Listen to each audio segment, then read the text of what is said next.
Ole Miss, number 3 in the SEC West, taking on number 4 in the SEC West, Auburn. Getting set for kickoff from that one in Auburn, Alabama. Rob Stone, Matt Stinchcomb here with you. And Ole Miss getting so much love, so much attention with their offense. Jevin Sneed, a Heisman candidate coming into the season. Dexter McCluster with a huge breakout game last week. But it's really their defense, you think, that kind of sets the tone, or maybe the tone setter today. I think so. I mean, that defense has kind of floated this offense along. Last week, Ole Miss did well offensively, but part of it is because Ole Miss is being able to put them in some good situations and put pressure against their opponents. And right now, Ole Miss last week, held Ryan Mallett 12 of 34 passing, 1 touchdown, 4 sacks on the Arkansas quarterback. They're able to get a lot of pressure. They don't give up a lot of first downs. They're excellent in getting off the field on third downs. This Auburn offense is predicated on running a lot of plays. Those two ingredients don't add up to what Gus Malzahn wants to do offensively. They're getting off the field too easily on defense with Ole Miss defense right now. And look, right now, this pass D, 47% completions. Chris Todd's already struggling a little bit at that quarterback spot. You can't think that this is going to be a good defense for him to start getting things back on track. It's going to be a challenge against this defense for Ole Miss. And you see the Tigers take to the field again. Auburn started off the season 5-0, got themselves into the top 25, and then fell out with 3 consecutive losses. They need to bounce back big time. A home afternoon game is a great way to do it. Matt and I will see you at halftime. For now, we send it out to Auburn, Alabama. Kara, Andre, and Dave. It is our Wrangler SEC Game of the Week from a soggy Jordan-Hare Stadium in Auburn, Alabama. And today, it's an SEC Western Division showdown between 2 old-fashioned rivals dating back to 1928. Ole Miss ranked 25th in the latest BCS standings, taking on the Auburn Tigers. Now, as far as the SEC West standings go, you see Ole Miss at 2-2 in league play. Now, they are basically eliminated from a championship. They need a minor miracle to win the West, although it's still there. But they are playing for what could be a potential big-time bowl game. Auburn got off to a great start. They're trying to get that momentum back. They're also trying to get bowl eligible today. Both these clubs, the winner will become bowl eligible at the end of the afternoon. And a happy Halloween, everybody. Dave Neal along with my trick-or-treat partner, Andre Ware. Glad you could be with us. And Andre, last week we had a chance to watch Ole Miss take on Arkansas back in Oxford. What a show the Rebels put on. Everybody around Oxford saying it was their best game they've played all year long. They got that mojo back offensively. If they want to continue down this path, what are they going to have to do today against Auburn? Well, they're going to have to get consistent play from their quarterback, Jevin Sneed, who in the last 2 weeks has just been outstanding. Career highs in yards against UAB and then again against Arkansas, throwing for over 300 yards the first time in his career. He has been magical the last 2 weeks, but he's had a little bit of help up front with his big offensive line. 3 different offensive line combinations. They've gotten the consistency to gel together. Last week we saw him open some big holes for Dexter McCluster. All right, let's flip the coin a minute and talk about Auburn. This is a team that got the nation's attention with a 5-0 start. They have since lost 3 straight games. A lot of that can go to their offense. 3 straight losses with no offense. If they're going to stop that streak, what do they have to do today? They've got to generate passing yards, and especially on first down to kind of soften up this Ole Miss defense. Last week, Darvin Adams, Terrell Zachary, 1 catch, a combined 1 catch, 1 yard between their 2 top receivers. That's got to change today against Ole Miss. Well, Auburn wins the toss. They defer, so Ole Miss will receive. It has been drizzling on and off all morning here in Auburn, Alabama. The field, though, in excellent condition. There is Jesse Grandy, the true freshman, back to return the kick. 11 kickoff returns this year, averaging over 30 yards per return. He's been the main man back on the kickoff return the last 3 games. Morgan Hull will kick it off for the Auburn Tigers. Junior out of Decatur, Alabama.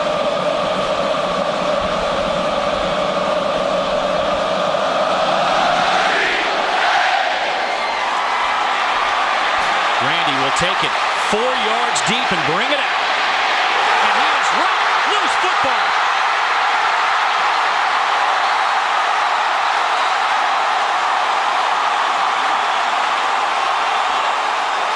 Jason King with a big hit. Loose football, and who's got it? They will say Ole Miss retains possession. Whoa, what a scare on Halloween Day for the Ole Miss Rebels. Boy, did Ole Miss escape right here. They were telling Gandy to stay into the end zone. He decides to bring it out, and Jason King shows up, and you talk about a little adrenaline rush before the game starts. Man, that is SEC football at its best. Oh, what a hit. Wow. And then it just became a wrestling match for the football. Ole Miss won it, but they're backed up just outside the 5. Jevin Sneed, first pass, near side. Shea Hodge caught out near the 13-yard line. Walter McFadden on the coverage. Jevin Sneed off a career high last week. Throwing the football, looked sharp, looked confident, and I think it's the second word that he was missing the first part of this season, confidence. Yeah, and he played with it last week. I mean, he had the 2 uh-ohs and interceptions, but he was able to play through both. Threw one as a Hail Mary before halftime, but boy, did he look sharp moving the ball in the air last week.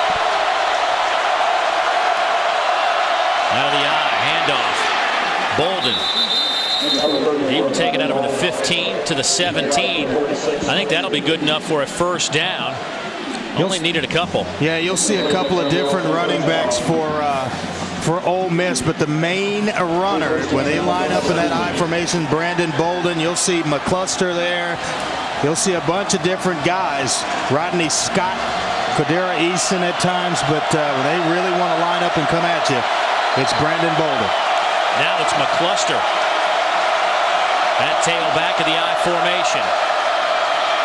Sneed gets it to Bolden. Bolden has plenty of running room to the 40, to midfield. Knocked out of bounds at the Auburn 43-yard line by Darren Bates, but a huge pickup of 42 yards for the Rebels. Boy, take a look, and what makes this play, what allows Jevin Sneed the time to complete this pass is going to be the block of Dexter McCluster right there out on the end. Right on the end, and it allows for Brandon Bolden to sneak out, get himself into the route, and up the sideline. Here's McCluster. His first carry gets through the initial line of scrimmage. Picks up 7. Josh Bynes, the linebacker, able to bring him down. Last week, McCluster, 29 touches, 260 yards, lined up at 3 different positions, but you know, there's a couple of more that we may see him at today. Yeah, 29 touches last week is just flat out unbelievable. You know, he's not a big guy, about 170 pounds on his best day. Yeah, on his best day. But man, does he play big. Here's Bolden. He needed about 3. I think he got 3 1/4.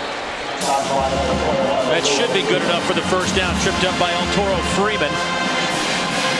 And Ben Wagers, our referee today, says move the chains. First down, Ole Miss. This Rebel team running the football out of the gates. They're averaging 167 yards a game on the ground. That's 8th in the conference.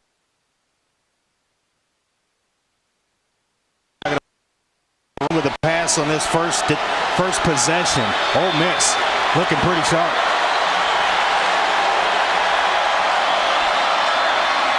McCluster off the left side. He's met right at the line of scrimmage.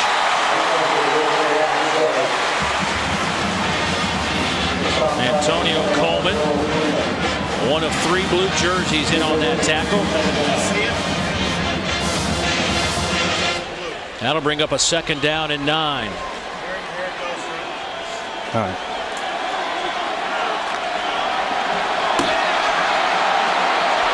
McCluster will be the tailback. Fullback is Andy Hartman.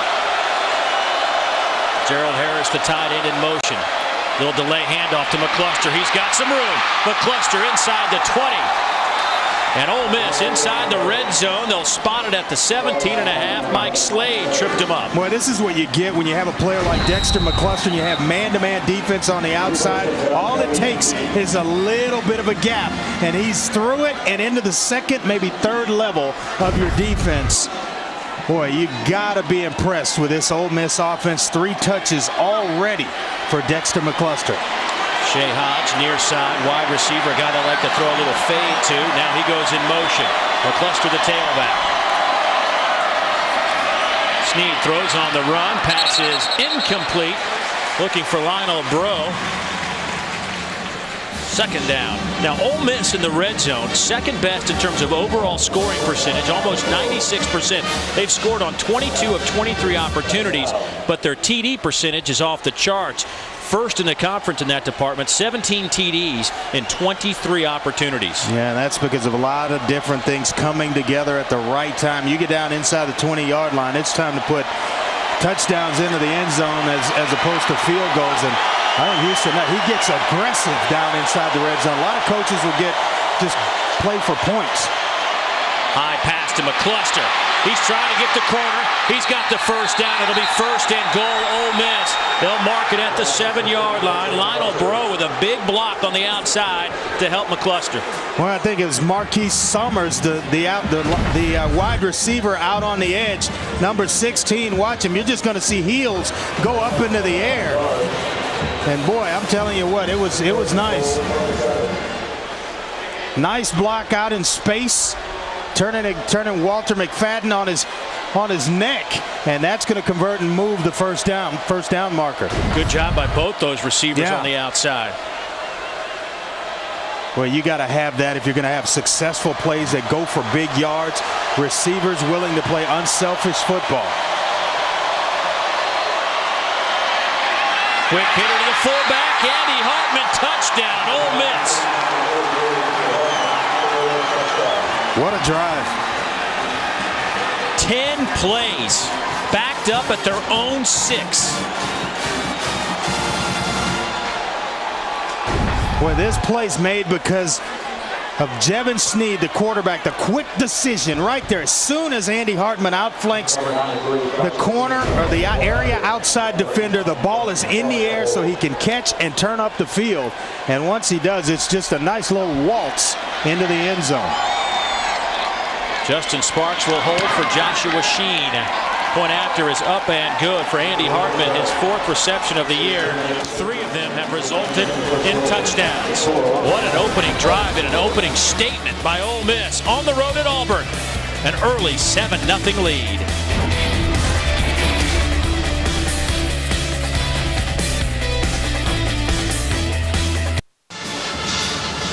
Jevin Snead and the Ole Miss offense put together a pretty good drive.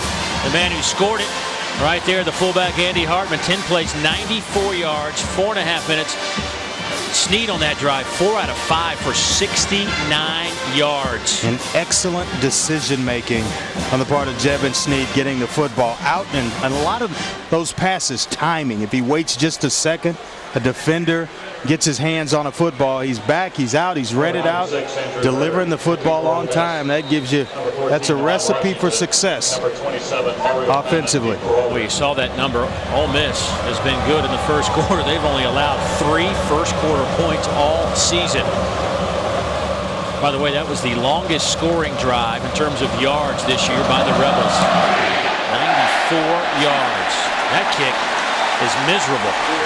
Andrew Ritter hit it out of bounds at about the 25-yard line. Didn't even have a chance.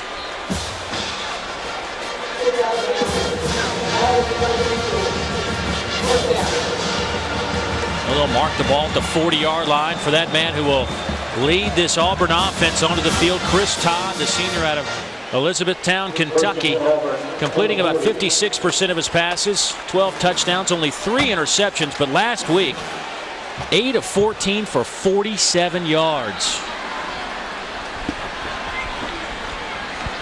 Mario Fannin in motion. They'll swing it to Mario right out of the gate. Mario, he is an electrifying playmaker. Mario lost the football at the Ole Miss 40. It trickles out of bounds at the 37. Patrick Trahan slapped it out of his arms, but it will be a 23-yard pickup, and already Auburn in Ole Miss territory. Well, he's going to come across in motion right here and then kind of bubble back around. And watch Chris Todd right here, eyes down the field so that the blockers up front get a chance to get out in space, get a hand on the body. And Mario Fannin, as good as there is in running the football in open space. Here's Todd. He will dump it off near side. Eric Smith, he's to the 25 and knocked out of bounds there by Marche Green. Cassius Vaughn, and Auburn moving with big chunks of yardage. Well, when we talked to offensive coordinator Gus Malzahn, said the key to this football game for us is generating passing yards and doing it early. Boy, first 2 plays, 2 passes for Auburn. Opposite pitch to Fannin. Oh, Kentrell Lockett hanging on, but a flag comes in late, right at the spot of the tackle. But Lockett did a great job on tripping up Mario Fannin. It's like this may be a hold out on the edge. Boy, that's what Gene Chizik said yesterday. I think his quote was, "We cannot have stupid penalties." Well, they listed 3 things they had to do as keys: generate passing yards, limit the turnovers, and then limit penalties. And right there, early penalty when you're having success. Number 5 on the offense, 10-yard penalty. Repeat, first down. Gene telling us yesterday that basically, you know, the attitude of the team hasn't changed any. He says, we're not going to go reinvent the wheel. This is what we do. We're going to fight through this. Our guys have had a great week of practice. Get back to fundamentals. You know, stop making the mistakes that cost you ball games, and off to a pretty good start. Tate, his first handoff right into the heart of that line, will power his way for about 3 yards. Lockett among the white jerseys in on that tackle. Look at Chris Todd and the difference, the first 5 versus the last 3. At what point do you start to question your confidence a little bit, even though coaches say it's not all on him? No, you know what? And the opponents changed as well. Its schedule got a little tougher the last 3 weeks for Auburn, where you can't just kind of have your way offensively. And a lot of things play into the factor of when a quarterback's going on a little bad spell. Here's Todd using his feet. Gets it inside the 20 to about the 18-yard line. Now that'll be a couple of yards shy of the first down marker. Jonathan Cornell able to push him out of bounds. Well, I like the call here by Gus Malzahn. You're just trying to get it to 3rd down and manageable, and got everybody running off a very aggressive defense. Catch him in man-to-man, and nobody in front of the quarterback until he's just about at the first down marker.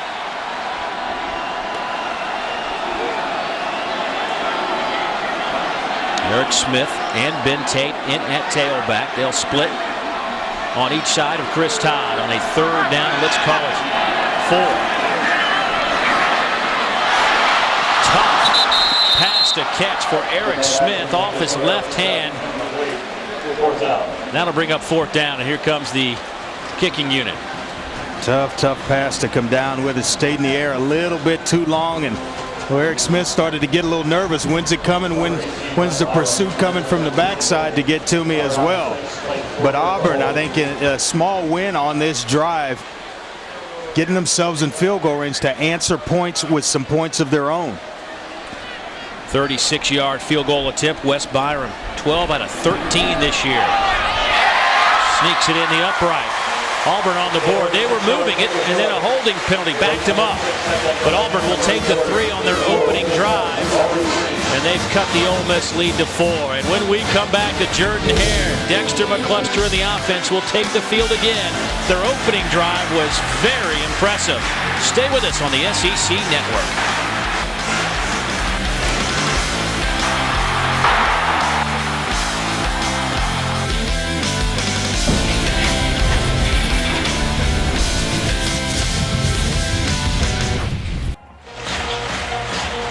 A raucous crowd despite the soggy conditions at Jordan-Hare Stadium. Ole Miss leads 7-3. Dexter McCluster, a big part of that opening drive for the Rebels. Well, they want to feed him early. Best playmaker on the offensive side of the football, and it doesn't take an intelligent coach to figure out. Just get the ball in your best player's hands. Boy, he was fun to watch last week. I mean, he was just, you just thought electrifying. Every time he touched it, you thought there was a big play coming up. Once again, the ball falls off the tee, so he will continue throughout the 60 minutes of this ball game to be a tall order for the Auburn defense. Ted Roof, their defensive coordinator, he's the guy handed the task of slowing down this Ole Miss offense and Dexter McCluster. Morgan Hole will kick it off again. His first kick went deep into the end zone, and Jesse Grandy returned it. This time, Grandy will take it at the 13-yard line. Jesse bounces off a couple of blue jerseys out to the 35-yard line, and he is slammed to the ground at that spot. Well, that last drive went 94 yards. It was very impressive. Yes, it was. They mixed the run and the pass. Start out, those swing pass out to Brandon Bolden out in the flat. Then you get it to your best playmaker, and Dexter McCluster. Timing once again, right in stride to Dexter McCluster. Picks up a first down, and a nice little pass to Andy Hartman where he can catch it, turn, and get himself into the end zone. Nice start to this football game for Ole Miss. To the outside, and Shea Hodge, he gets close to the 45-yard line, and with that it gives us a chance to bring in Kara Capuano's down the sidelines today. Kara. Well, guys, when we talked to Coach Houston Nutt earlier this week, he talked about getting Jevin Snead's confidence going early. Nutt told us if Jevin can get the first 3 completed, he really takes off. And last week, Jevin Snead told us he can't put all the burden on his shoulders. When the offense struggles, it's not always all about him. He's such a team player, and he so badly wants to do well that that's been a problem, but he's getting better at it, guys. Jevin 5 out of 6 for 79 yards to start the game. That handoff off the right side, not much happening there. Dexter McCluster brought down by El Toro Freeman. Yeah, when a quarterback's struggling, there's usually a few factors that come into play. Some on the offensive line, you get dropped passes, running backs missing blocks, and you're having to basically throw the football with someone in your face. It's not entirely all on the quarterback. Now, certainly there are times when you're struggling as a player, but there are a lot of different factors around you that take place and fall right into your performance. Snead nearly picked off. Nico Thorpe cut right in front of Shea Hodge, and it was nearly intercepted. Well, that one's just a little bit late on the part of Jevin Snead. Was off the play fake, and now it's got to be thrown right on time. He waits just a little bit. Right there, the hesitation allows for Nico Thorpe to make a nice break on this football. That one might have gone to the house. Nico's already collected 1 interception this year. They had 2 last year. It was an SEC on the SEC All-Freshman team a year ago. 3rd down and 8. Over the middle. That pass should have been intercepted. Josh Bynes let it slip right through his hands, and it'll be 4th down. Well, watch the eyes of Jevin Snead here, and in zone coverage is where a quarterback makes his money with his eyes. You have to move defenders. If you stare and you throw it there, somebody's going to make a play on it, and it was almost Josh Bynes, the middle linebacker of Auburn. Look at Auburn in their first 5 games, and turnover last 3 games -5. That'll help you to an 0-3 mark in those last 3 games. Philip Pierre-Louis back to return this little pooch punt end over end that will hit, and it'll be a touchback. Could not get his feet down. They will bring it out to the 20-yard line. Well, time for us to take a look at our impact players, brought to you by Hampton Inn. At Hampton, we love having you here. Yeah, it's going to ride on the shoulders of Chris Todd. 0 touchdown passes in the last 3 games. He'll have to get that turned around. Ben Tate, he's just the workhorse, for averaging 115 rushing yards a game for Auburn. And then on the defensive side of it, it's the man on the outside, Antonio Coleman, leading the team in sacks with 3.5. Cody Burns in at quarterback for the first time today. Little razzle-dazzle. Get it to Terrell Zachary, trying to get the quarter. Terrell will pick up about 3 before he is run out of bounds. Did you see the play of big Greg Hardy? 6'5", 275 pounds, and fighting off blocks to force the play a little bit wider by Terrell Zachary, where you get some help. Now, if he comes crashing down inside, now you get the corner a little bit faster, and your other defenders don't help you out. Hardy is a superstar player on the edge for Ole Miss. Quick hit to the outside.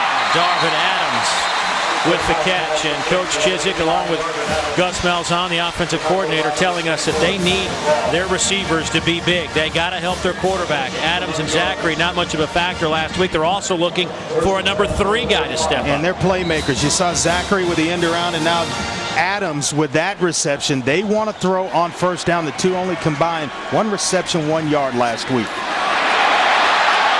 Tate tripped up. Good play from Jonathan Cornell, the middle linebacker. Watch him fire through this hole. Once he sees it, now it's get through and make the tackle. Look at that flash right in the middle of your screen. Number 51. You called his name a few times in last week's ball game. Flag down. Up top goes Chris Todd. Looking for Zachary. It's incomplete. Well, it looked like the offensive line stood still. The center just snapped it, and everybody else stood there watching. Offside on the defense. It's only 5 yards. Well, Chris Todd was alert. Decided to try to take a shot down the field. And Coach Houston Nutt, boy, he has done a fabulous job. He's kind of like Gene Chiswick. He won his first 5 games of his career. Coach Nutt won his first 8 when he was a head coach at Arkansas. 8 in a row to start your career. That's not bad.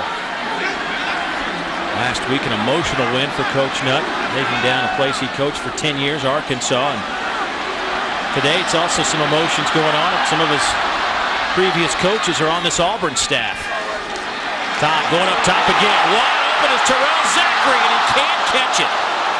Cassius Vaughn got beat on the play. I think he might have anticipated some safety help, and it wasn't there. Boy, just a little bit more air under this football and let Terrell Zachary just kind of run under it. You see the coverage get itself mixed up. Kendrick Lewis goes inside with a post route, and it allows for Zachary one-on-one on the outside. He got great position. Now just throw him a catchable football, and he's dancing in the end zone. On 3rd down, Auburn will spread it out. Cody Burns to the top of your screen. He comes in motion now. Here comes some heat. Auburn picks it up. They'll swing it out to Burns. He makes the catch and slips down at midfield. First down, Auburn. Excellent athlete, Cody Burns. Boy, watch him right here. Stop and then pivot right back outside. Gets the defense going inside. He stops, goes outside. Nobody along the sideline when he decides to turn it up the field. He is really, really becoming a good receiver for this Auburn offense.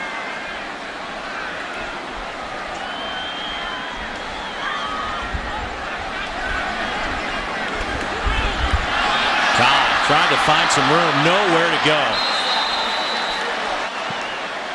That will go as just a tackle behind the line, no sack, but he loses a couple of yards. Alan Walker, the first man on the spot, the junior, coming up with his first tackle this afternoon. Second 2-year starter at that position of strong side linebacker. Usually have him playing right over the tight end. Coaches said last week he was one of their stars defensively, had a great game against Arkansas. 4-man front on 2nd down. Look at Ben Tate, the big fella with a nice move, gets it to the 41. Excellent tackle by Kendrick Lewis in the open field. Kind of one of their unsung heroes, Kendrick Lewis, the team's defensive leader. You better be able to tackle in space when you play against these spread offenses. And Ben Tate right here just bringing the wood, getting downhill in a hurry. Quick snap to Tate, trying to get that first down on 3rd and 1. Needed to get just inside the 40. I think they're going to spot it just outside the 40. He may be short by a half a yard. Lawan Scott clogging up the middle for Ole Miss. Man, don't think your screen's running fast at home. This is Gus Malzahn's style. Run as many plays as you possibly can in a football game. He will change tempos throughout this ball game. Speed it up, slow it down. Right now, he's got it on fast forward, Dave. They're going to go for it on 4th down and a half a yard. Smith in motion. It's Tate working the right side. Got denied. Jonathan Cornell, the first man on the spot for the Rebels, and the Ole Miss defense stops Auburn on 4th down and short. Boy, he had an excellent game last week against Arkansas, and it's carrying over today against Auburn. Look at him shoot the gap. and then wait on some help from the outside as well. But reading his keys, and that allows you to play fast and make the tackle behind the line of scrimmage. Gus Malzahn's high-tempo offense sputtered on that series. Back in a moment. Down drive. Thank you very much, Rob. Caleres. Numbers pretty impressive for the young man. But Tony Pike's the real deal. We'll see if he gets back next week. Well, Brian Kelly just keeps the quarterback on the shelf. One's injured, just take another one off the shelf. Plug him in. And handoff off tackle goes to Rodney Scott, the true freshman. As we continue on with our SEC Network Game of the Week presented by Wrangler. And let's take a look at our Hampton Inn Impact players. Well, Hampton, we love having you here. It starts with a guy under center, Jevin Sneed, consistent the last couple of weeks for Ole Miss. He's the guy that makes the offense go. And the engine in this offense, Dexter McCluster. Patrick Trahan will have to tackle well in space on the defensive side. Here's that true freshman Scott again, getting the handoff on second down. Gets about a yard. For last series, Jevin Sneed got away with 2 bad passes that should have been picked off. That last series, you are exactly right. It looks as though there's a player or two still down. Wow, Zach Etheridge just laying right on top. Both those guys don't seem to be moving too much. Rodney Scott was the man who carried the football, that true freshman. Zach Etheridge, the junior safety out of Troy, Alabama. That collision didn't look violent from here. Well, Gene Chizik out there on the field in a hurry, along with the medical staff.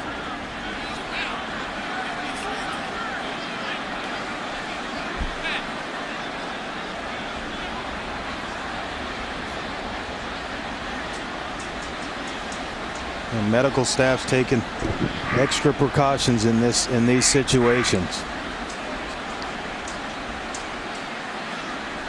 Not a lot of movement in that area right around midfield.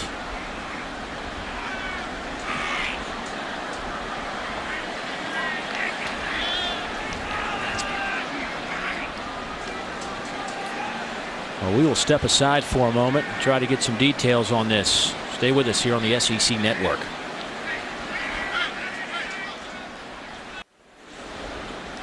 They continue to work on what looks to be Zach Etheridge. Well, we know it's Zach Etheridge down. Rodney Scott, the tailback, was laying underneath him. He carried the football, and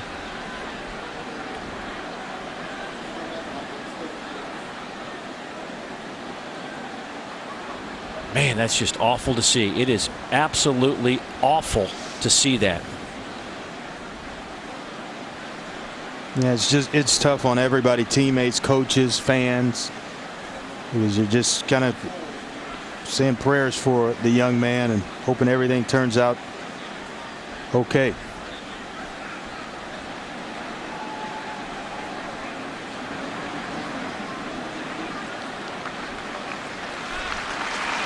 So Rodney Scott pops up out of the pile, so he was not hurt. He just happened to be underneath Zach Etheridge.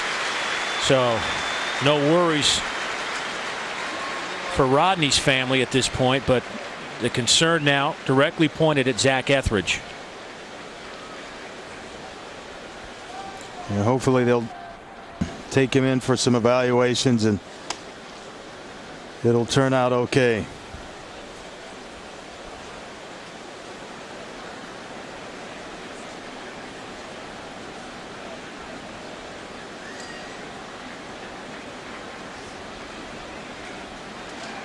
It's hard to believe there's 80,000 people, over 80,000 inside Jordan-Hare Stadium. I mean, that just makes your heart sink every time you see it. It's awful.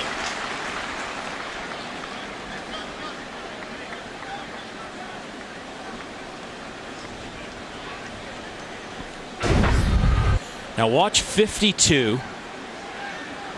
Antonio Coleman, and his head connects with Zach Etheridge. Coleman pops up. Etheridge did not. And Rodney Scott's just a guy that is underneath, feels the body weight of Zach Etheridge, and he couldn't get himself up, but hopefully everything will be fine.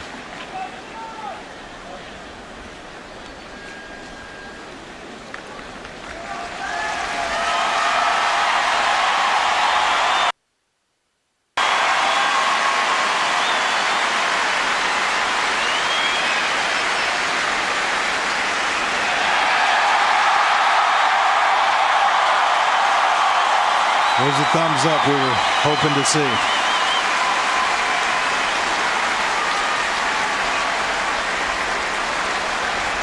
We wish nothing but the absolute best for Zach and his family. And as soon as we get an update, we will pass it along as he is wheeled outside the stadium. It's hard to get your attention back on the field, but that's what we'll do here on a third down situation now. Andre, what does that do to a team? Well, you're concerned certainly for a teammate and trying to rally yourself back into this football game. It's tough. McCluster trying to get that first down. He'll do so, run out of bounds. Let's see where they spotted at the 42-yard line by Nico Thorpe, the corner.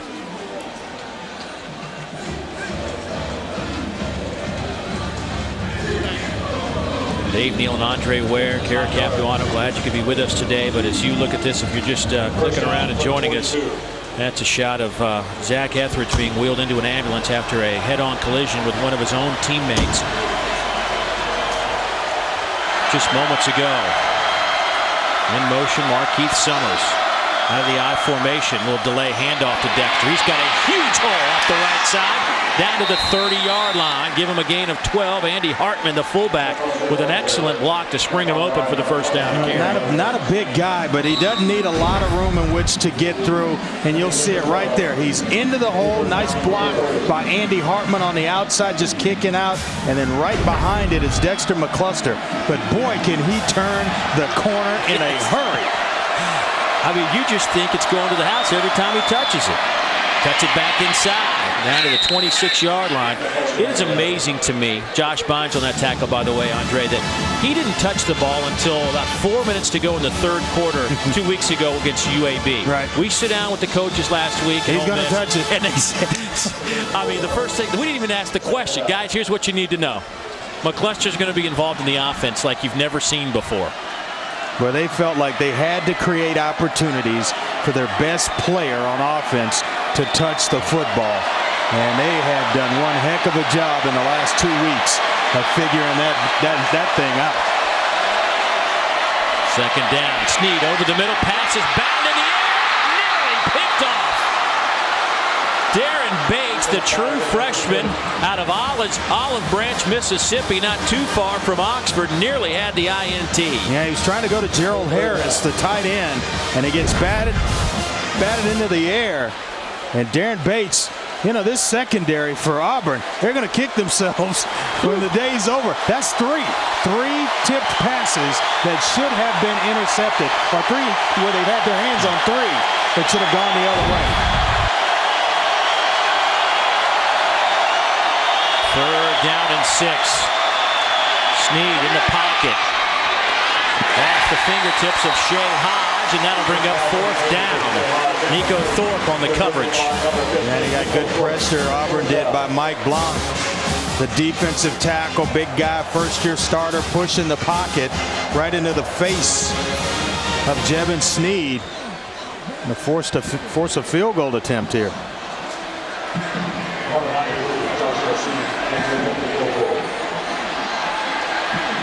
Snead's missed his last 4. He's now 5 out of 10 on the day. Looking at a 44-yard field goal from Joshua Sheen, who was perfect on the year. His long this season is 42. This may not get there. Well, he seemed a little rushed. Yeah, that was way right. No sink on that kick. And the Auburn defense stands tall. Ole Miss still leads 7-3. Let's send it to our SEC Network studios and Rob Stone. Rob, what do you have? Well, Dave, number 4 Iowa, 8-0 for the first time in school history, but down 14-0 in the second quarter to Indiana. Ben Chappell, Mitchell Evans, Iowa has trailed in 8 of their 9 games this year, guys. And Rob, as we look at these BCS standings, I mean, Iowa, Andre, they're sneaking into the big picture here. Yeah, a lot of people complaining about winning ugly. Well, that's what you got to do this time of year. Doesn't matter if you win ugly or not, you just got to win. Flag down at the line of scrimmage as Ben Tate takes it out near the 40-yard line. But you see Florida and Alabama still sitting there at 1-2. Texas 7-0 at number 3. Now, of course, USC has a big one today against Oregon in the Pac-10. That's going to be a great matchup. Oregon playing some of the best football right now in the country after that opening season loss to Boise State. Getting interesting.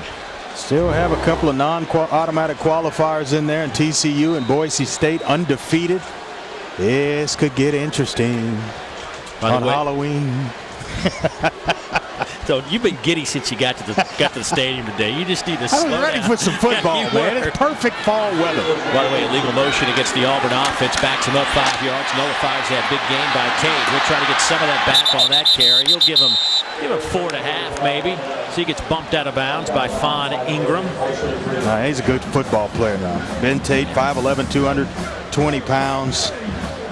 I think we'll see Ben. I think we'll see Ben at another level. Oh yeah, there's no doubt about it. He is averaging 115 rushing yards a game. That ranks him 11th in the country. Out of the shotgun, here goes Todd over the middle to his tight end Tommy Trott, who drops it. That would have been good enough for a first down. Coverage from Patrick Trahan, the former Auburn player who transferred after some academic issues over to Ole Miss. Well, this is good timing on the part of Chris Todd. Nice flat route by the tight end Tommy Trott. Now, you just got to catch the football. Well thrown, out in front, finish the play. I don't think Todd could throw it any better, really. Well, Tommy Trott's a guy you really want to count on, too. A leader, a senior. Coming back from an ACL injury. He's close to 100% now. 4-man rush. Todd swings it near side to Tate. Good coverage from the corner. Cassius Vaughn came up to make the play. That'll bring up a 4th down. Once again, a penalty backs up Auburn, slows down any progress they make. And that will be the final play of the opening quarter. Ole Miss went 94 yards on their opening drive to take an early lead. It's an old-fashioned SEC rivalry. The Tigers and the Rebels from Jordan-Hare Stadium. Quarter number 2 coming up.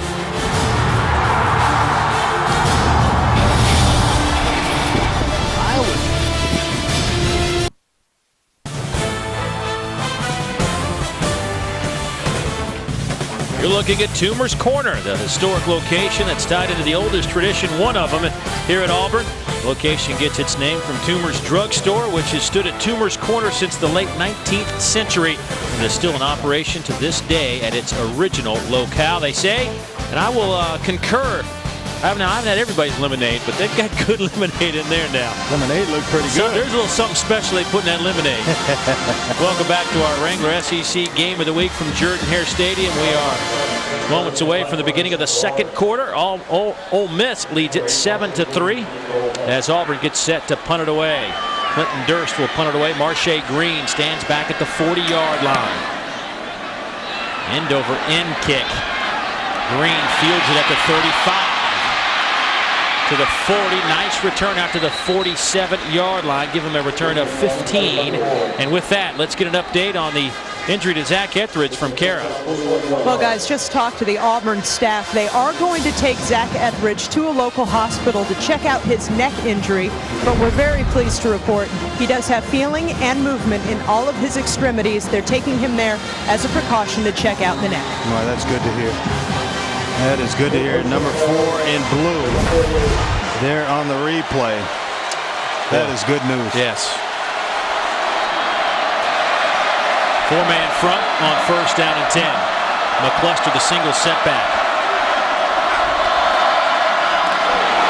Snead hit the moment he stood up. El Toro Freeman blasted in from the edge.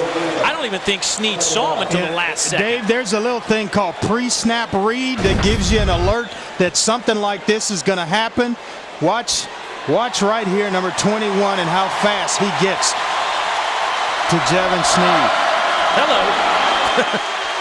And you know, a pre-snap read, everybody kind of starting to crowd the line of scrimmage. Pretty good indicator I'm going to get some blitz.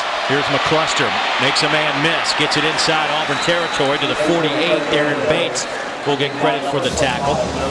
But you look at El Toro Freeman, interesting story. This is a young man that came here with that's a good football name. Some big-time accolades, but he really struggled early. 7 tackles in the first 7 games. Kind of lost his edge, lost his attitude. Matter of fact, it got so bad that Gene Chizik actually didn't take him on the road to Arkansas. He had to come back, apologize to the team, explain the situation, came back, got the start last week at LSU, had a career-high 12 tackles. I think he got the message. Snead under pressure again. McCluster rocked at the 45. Going to be extremely close to a first down, and Craig Stevens, take a look at this nice little shallow cross, and you got to have your head on a swivel when you run those shallow crosses. Linebackers, strong safeties, everybody waiting on you. You know what? Those are the kind of plays that bring a little life back into the stadium right there. 4th down, and Ole Miss will go for it. 4th and 1. Here's Grandy coming around the toss. He makes a man miss, has the first down inside the 40. Auburn might have had him for a loss, but the elusive true freshman picks up the first down. Boy, who said the quarterback can't throw a block? Watch Jevin Snead after the action. He's going to peel around and right back inside. Pick up a nice block right there on Josh Bynes, the middle linebacker. Here's Bolden inside the 35. Time to head back to the studios and check in with Rob. Number 4, Iowa down 14-0, but a great drive here. 5 plays, 85 yards, and 220. Brandon Wagger, the 4-yard run. It's now a 7-point affair at Iowa. Thank you, Rob. It took him a little while to wake up. It did.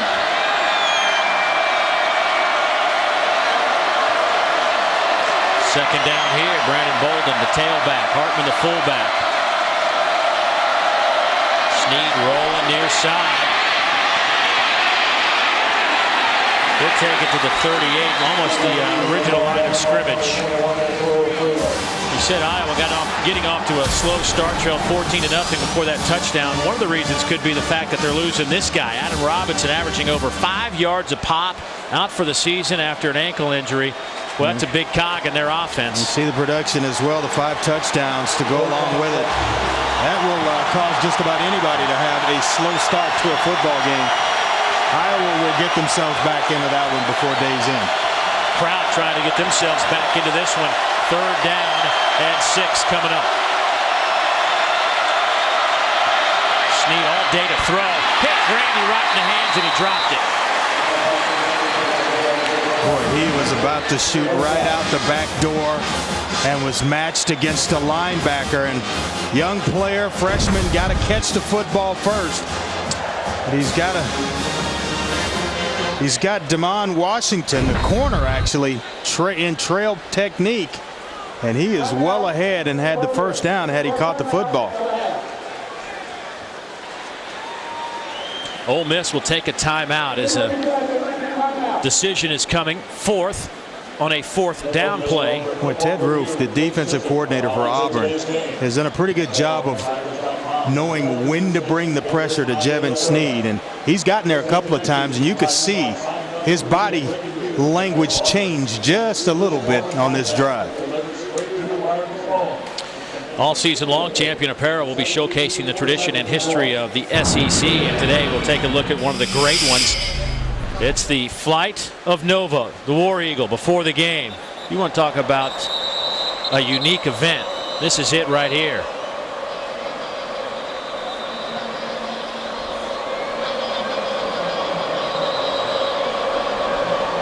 And then the nosedive straight down. You gotta love that. That's pretty special. Yeah. I wonder if little treat at the end. I was gonna say, did Nova say trick or treat? I don't know. Well, here we go. Ole Miss is gonna go for it on 4th down and 6. Bolden and Eason will split outside of Jevin Sneed in the shotgun.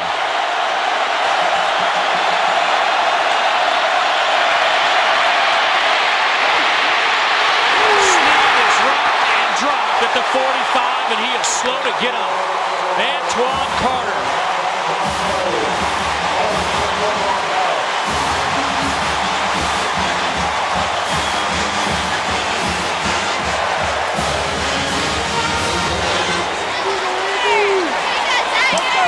Gene Chizik and his defense put it together on 4th down, coming up with a huge stop.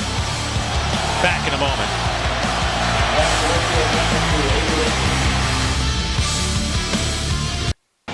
Ole Miss leading by 4. Jevin Sneed still trying to shake off that last hit.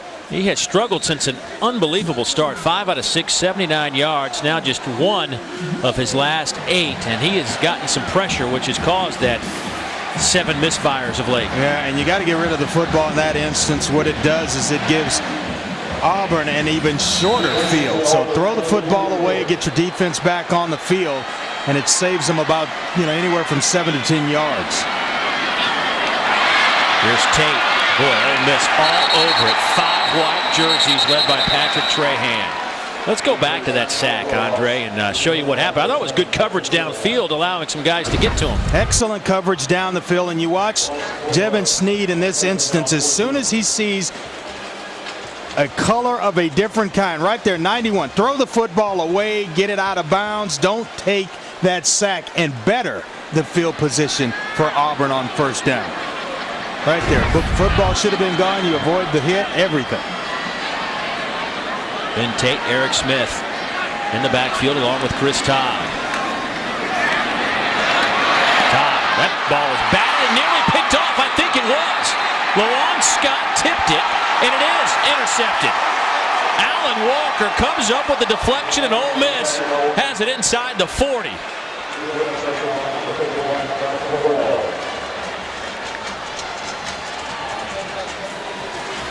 Well, Lawan Scott's the guy right here. If you can't get to the quarterback, do the next best thing. Get the hands up, jump, and then Alan Walker cradles the hands right under the football. And, boy, this is saving the day for the quarterback. Let's get right back and go back to work. Well, the play will be under review. We need to see if that ball might have touched a little bit of that turf before Walker was able to scoop it up. Looked like he got his hands under the football on the original replay. But boy, I like the play of Lawan Scott. Big fella, over 300 pounds, can't get there. Let me see that vertical.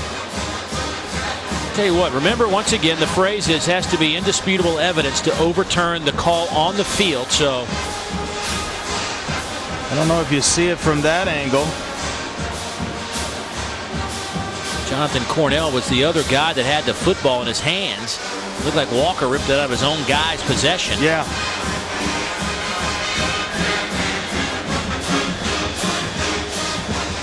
Well, Jonathan Cornell, he's been everywhere today. It is just I think it's him that actually makes the interception. Right. Bad news for Walker that we're replaying this now. Walker wanted the celebration part of it. Let's see the ball right there, and hands are under. It is just hard to tell. I don't know that you can definitively say that that's tough. It hit the ground.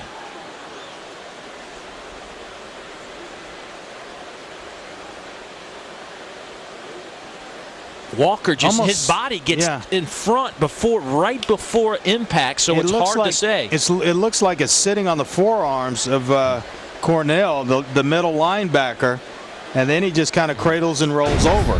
Has to be indisputable, and the call was interception. But now I think we have to give the INT to Cornell, though, instead of Walker. After further review, video evidence shows the ball hit the ground. Therefore, it's an incomplete pass. It's going to be third down and 14. And they see the same video that we are seeing, and Auburn will take it. yeah, it's that term, indisputable video evidence, and I don't see it there. I see it on his forearms right there. I don't think you can determine if his Walker's body is in front of the football. I don't know that you see the ball touch the ground. Obviously, there have been a lot of issues discussed the last month, and just this week, Commissioner Mike Slive got full approval from all the athletic directors and presidents to basically strip away the reprimand from coaches, players, officials commenting, school officials commenting on certain aspects that are derogatory comments about the league and officiating. He has the right now to suspend or fine immediately at his discretion. That has been a hot topic the last couple of days. Here's Ben Tate. Out to the 48-yard line. Johnny Brown brings him down from a safety position. Well, Johnny Brown tackles is good in space, about as good as there is in the country at that. One-on-one with a runner or a wide receiver, and he is just about money in terms of making the tackle. Really felt like last week it was their true test as a secondary against that offense of Arkansas. They passed with flying colors. Punting situation. Marche Green back to return at the 15.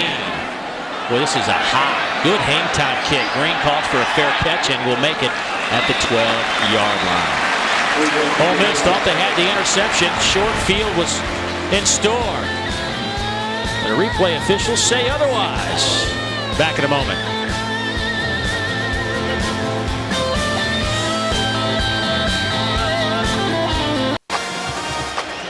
And welcome back to the Wrangler SEC Game of the Week. Be sure to stay tuned to see which player is selected as the Wrangler 5-star player of the game. And a happy Halloween to everybody out there. Ole Miss leading Auburn 7-3 on a soggy afternoon at Jordan-Hare Stadium. Dave Neal, Andre Ware, Kara Capuano's down the sidelines. Devin Sneed back under center, one of his last 8 for 5 yards after starting 5 of 6. McCluster is the tailback. Here is Dexter trying to get a couple of blocks to the outside. Out to the 24, making the 25-yard line. First down, a gain of 12 for Dexter McCluster. It seems like such a simple play, Andre. You know it's coming, but yet you can't stop it, and he has a little stutter step in there. It just gives him enough time to set up an extra block, and then right out of the stutter step, he's back at full speed. Boy, is he a good football player. Out to the 25. Here's Bolden. Brought down by the middle linebacker, Josh Bynes. Bynes 5th in the conference in tackles, has 4 stops today to give him 71 on the season. Well, he's just got a knack for the football. Second year as a full-time starter. He finished 5th on the team in tackles a year ago. Solid player in the middle of that Auburn defense. Second down and 10.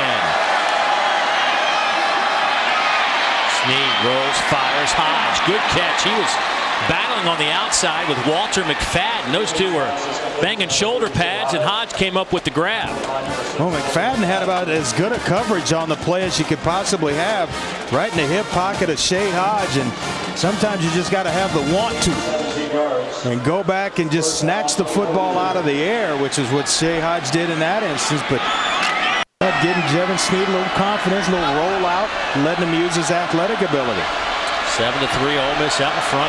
8:36 to go here in the second quarter. Here's McCluster in the Wildcat formation. Takes it out over the 45, falls forward to the 46. Toro Freeman with his 4th stop this afternoon. They actually refer to it as what, the Wild Rebel formation when he goes back. And well, they like to get the football in his hands, and I see why. He returns results. 7-3. Ole Miss opening drive went 94 yards in 10 plays. Since then, they've been held in check. McCluster out near midfield, needing to get to the 48 of Auburn for the first down. He'll be a few yards shy, tripped up by Freeman again. Yeah, just about 2 yards short. And El Toro Freeman up the field making plays. You mentioned the 12 tackles he had a week ago against LSU. Talented football player. 3rd down and 2 coming up. 7.5 minutes to go. Second quarter. Big down for Auburn right here. Field position. A lot of things at stake right now. Pressure comes again. Flags are down. The Ole Miss bench jumping up and down. All I know is Jevin Sneed got hit again. Coleman and Blanc coming in, putting the heat on him. They're taking some shots.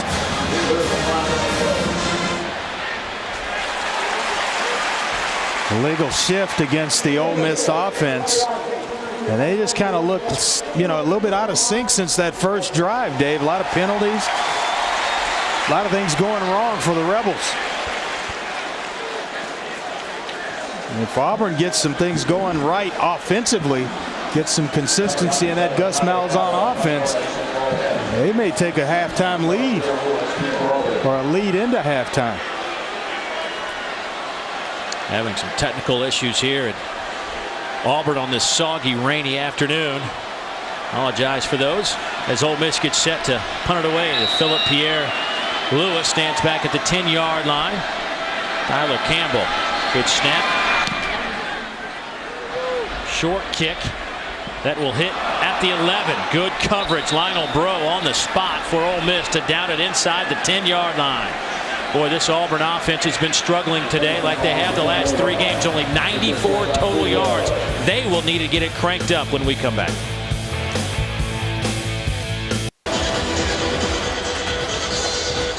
Auburn defense playing pretty well today. Now the offense needs to get it together. Just 94 total yards as Auburn trails 7-3 to this Ole Miss club, ranked 25th in the latest BCS standings. Dave Neal, Andre Ware, Kara Capuano from Jordan-Hare Stadium. Apologize for some technical difficulties. We'll keep you abreast of all the important numbers like first down and 10 as the ball sits inside the 10 at about the 9.5-yard line. Chris Todd under pressure from Greg Hart. He's going to have to unload and throw it out of bounds. Nice catch over there. I think that was Houston Nutt. Coach Nutt showing some good hands on the far side. Dropped his play sheet and then came up with a reception. Coach still showing some skills. But nothing really there for Chris Todd in this Auburn offense right now. Second down and 10 coming up.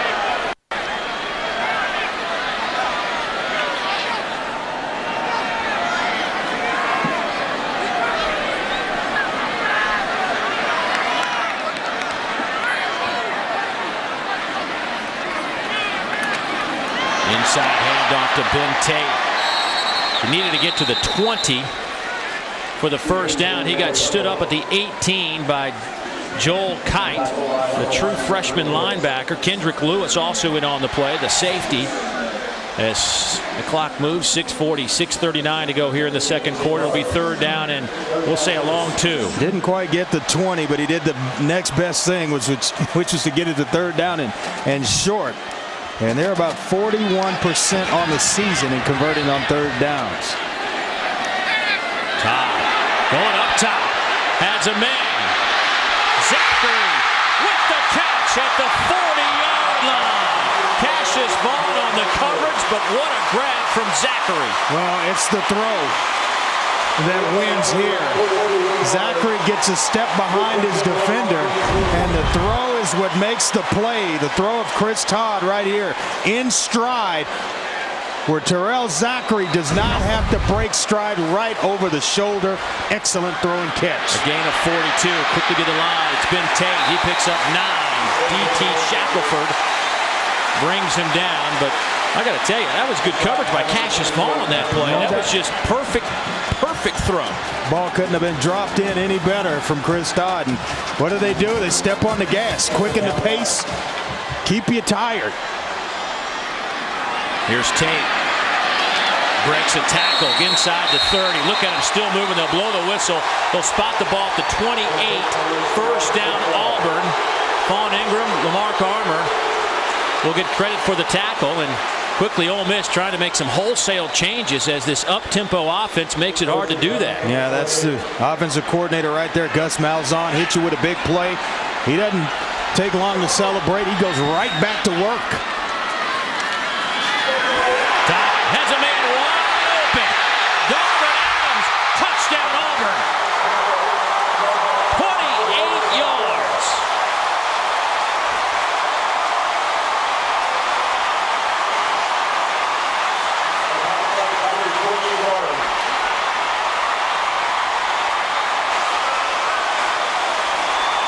Couldn't.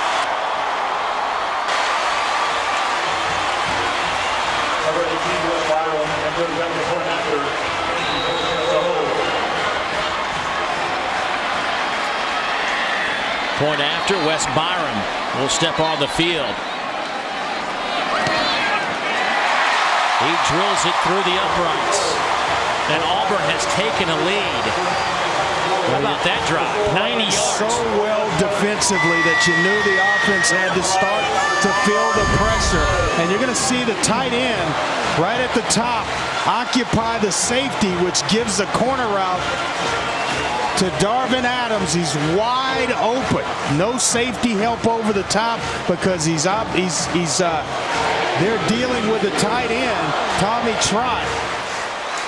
And you talk about a well-designed football play. They protect Chris Todd, give him the time needed. And a couple of underneath crossers occupy the corners and the linebackers. Boy, he couldn't have gotten himself more wide open. Boy, they were talking about Adams and Zachary, and you've mentioned it last week, were non-existent. Basically, the passing game was non-existent. They needed these guys to be more involved, to make some plays. They need a third guy as well if they really want to be good. But Adams and Zachary on that drive stepped up, made the plays. Gave the football to Zachary, the first play of the game. Got Adams involved as well. And then the big touchdown pass. We mentioned it. 1 catch for 1 yard combined last week. This drive, 6 plays, 90 yards in 1 minute 43 seconds. Chris Todd, 2 of 3 for 70 yards. That's how Gus Malzahn likes to do it. These two clubs have combined to match each other offensively. 184 yards for Auburn, 184 yards for Ole Miss. Here comes the kick. Jesse Grandy will field it at the 1. Grandy out to the 25-yard line with 5:17 to go here before halftime. Time for us to get an update. Let's go to Rob Stone. All right, Dave, we're going to update you on what's coming up at halftime. Number 4, Iowa in a world of hurt at home, down 14 at the break. Number 8, Cincinnati having a tough one in Syracuse. Plus, we'll preview number 1, Florida taking on Georgia down in Jacksonville. That one coming up at the break. Thank you very much, Rob. Crowd making some noise now after the 28-yard touchdown pass.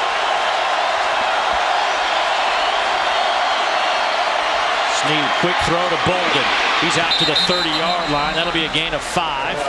El Toro Freeman in on the tackle. Ole Miss fans, follow Coach Kennedy and the team to San Juan, Puerto Rico for the 3rd annual Puerto Rico Tip-Off. November 19th through the 22nd. Watch the Rebels take on Villanova, Indiana, Georgia Tech, Dayton, and more. For tickets and travel, visit PuertoRicoTipoff.com.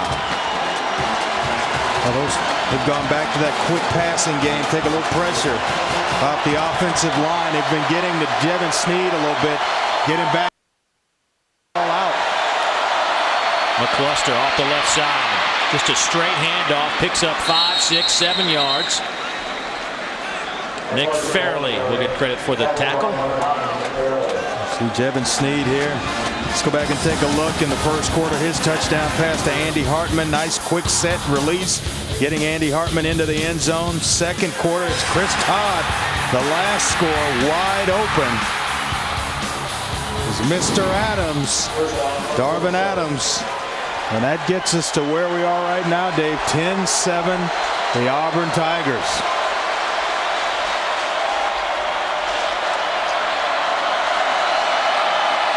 Play action. Flags everywhere. Everywhere. Marquise Summers was the intended receiver, but it was pretty apparent that there was a hold in there. Yeah, they're having some problems right now up front. This Ole Miss offensive line, very active front for Auburn, and it's causing some headaches. Number 34 on the offense. It's only 10 yards from the previous spot. Down remains 1. Now you look at it, Dave, 4:03 left here before halftime. And now it's first down and 20. That changes things in terms of field position for Auburn, puts you in a different mindset to get more aggressive, to take advantage of the field position. You hold, and you're going to have a little more time to go down and get some points or more points of your own. They've got a full complement of timeouts as well. But all 3 timeouts, the Auburn Tigers. 4-man front for Auburn. First down and 20. Over the middle, the cluster is locked again. Boy, Snead's not doing Dexter any favors today. Josh Bynes, the middle linebacker, able to bring him down. They want to get him touches, but now he's got the attention of all 11 defenders for Auburn. And when he catches it, there's just not a whole lot of room to move around. They are closing around Dexter McCluster. 15 touches so far, 96 yards. 29 for 260 last week. He's still getting his yards. Oh, he is. You can't shut him down. Forget about it. Pressure comes. Quick hitter to McCluster, and he dropped it, but that wasn't going anywhere. Coleman came flying in on Snead, and then Jake Ricks was standing right there when McCluster caught it. Yeah, Jake Ricks was kind of the spy there, waiting on the screen pass, and he kind of felt his offensive lineman really not take a hard pass set, so he peels off to find Dexter McCluster, going nowhere had he caught that football. It is 3rd and 17. Boy, and right now, advantage Auburn Tigers. You fought through the first 2 downs of this possession. Come up big right here. You're going to have excellent field position to put together a drive before the half. Ole Miss will take another timeout. Their second. Crowd sensing a little bit. Auburn on a 3-game skid, but their offense just went 90 yards and brought this crowd back to life. Time now for a look at our Nissan Heisman history moment, and 50 years ago to the day. Ole Miss fans might want to turn your eyes. You've seen this probably enough. Billy Cannon on Halloween night fields the punt. LSU trailing 3-0, but the 4th quarter return from the Heisman Trophy winner, over 80 yards, gives LSU the 7-3 victory. Billy Cannon will go on to win the 1959 Heisman Trophy. You see the numbers from Billy Cannon. Now, later in the year, the 2 clubs would actually meet in the Sugar Bowl. Ole Miss would win that game and win a national championship. He broke a couple of tackles along the way in that return. Those 2 teams were ranked number 1 and number 3, one of the most memorable moments and games in SEC history 50 years ago today. Well, here we go. In 2009, 50 years later, 3rd down and 17 for the Rebs.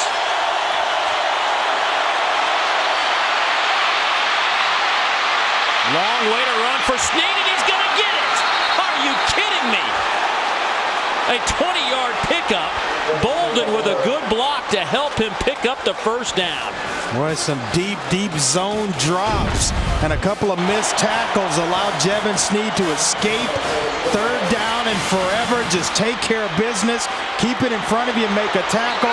He picks up a nice block there by the running back, Brandon Bolden, which freed him for the first down. Now, the chess match flips, and it's advantage Ole Miss. A wild rebel. Another reverse to Snead. He'll throw it back to McCluster. He's going to have to make a man miss. Boy, that was played well by Antonio Coleman, the defensive end, didn't bite, spread out, chased 22, Dexter McCluster to the sideline. Well, they were trying to get Marquise Summers open, and I think Jevin Sneed did an outstanding job of just getting rid of the football. They read this perfectly, and he's going to get hit had he turned back and gone down the field. He also had Brandon Bolden sneaking down the sideline, but just did not have the time necessary to get the football away. Well, that was big-time play from Coleman, your defensive end.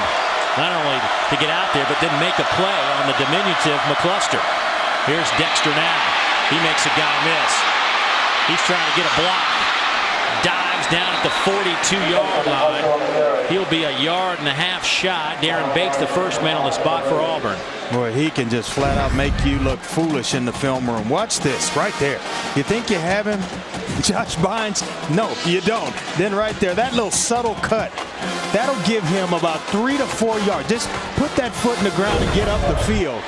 That is scary to a defender. Coming at you full speed. I got him. Excuse me, no, I don't. Rodney Scott in at tailback. He will get the football. Bust through the line to the 35-yard line. Now, Ole Miss only one timeout left. Minute 26 on the clock. Thinking points here if you're Houston Nutt and this Ole Miss football team, this offense. And he loves Rodney Scott, freshman, 5'8", 195, kind of built that low center of gravity. You start talking about Rodney Scott and Jesse Grandy, it brings a smile to the face of the head coach of the Ole Miss Rebels. And 1st and 10. Here's Sneed now. He's going up top. He's looking for Summers. That's incomplete. Now, Andre, let's go back. Let's rewind 7 days. Ole Miss in the same situation last week against Arkansas in a minute-and-a-half situation, trying to get some points on the board, and it turned into a debacle. Had a lead going into halftime and really we played cautious offensively going down before the half. Here, it's a little bit different monster. You're trailing by 3 points. A field goal would tie it up going into halftime. So he's a little bit more aggressive this week in his approach because he's trailing going into the half. Houston Nutt said his mama a little upset with that 2-minute drill as well when we talked to him this Mom week. had some questions for him after the game. Here's Pin Wagers. Prior to the snap, false start, 78 on the offense. 75 yards, down remains second. Boy, you hear me say it all the time. Coaches can live with effort penalties when the ball's snapped and everything's going. You have a penalty, and that's an effort penalty. You can live with those. But when it takes place before the ball's even put in play, especially in a situation like this, and you're going down trying to get points, those are the penalties that drive coaches crazy. Quarterbacks too. You get a guy back in the huddle. Hey, what are you doing? This is an important part of the game. They might add a few seconds on this clock, and that might be the discussion. Please place 1 minute, 3 seconds on the game clock. 1:03.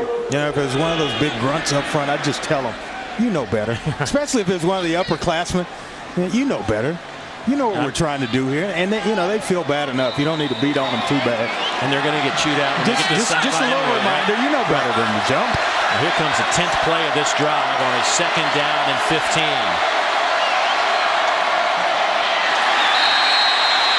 Not much happening. Nick Fairley in on the tackle. See Dexter getting a little frustrated.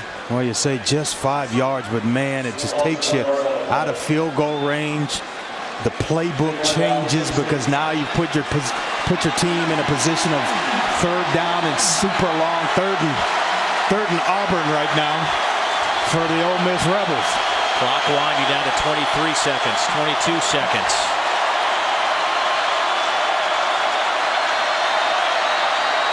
Sneed, boy, he has some time. Throwing, wide open, Hodge, great catch, lost the football. They'll say incomplete. Incomplete pass. DeMond Washington came up with the football but ruled incomplete with 8 seconds to go before halftime. Boy, he had him open too. Had a post route over the top that cleared out the corner route. And Walter McFadden, you talk about putting your hand right on the football. I don't know. It's a foot. Ooh, he tucked it. I tell you what, that kind of looked like a catch, a football move to tuck it away. And I mean, the replay officials might have to take a look at this one. That looks like a catch, a tuck, a move towards, move up the field, and then the football gets hit and it comes out. I think this may be 30 seconds. Timeout. You got to take a look at this one. That's the timeout here is to buy a few extra seconds. And of course, Damon Washington comes up with the fumble recovery, so no question there as to who would have the football. But take a look at this. Nice play action fake. Route is well designed. A post to open up a corner, and right there, the ball's tucked, put away. I thought football move.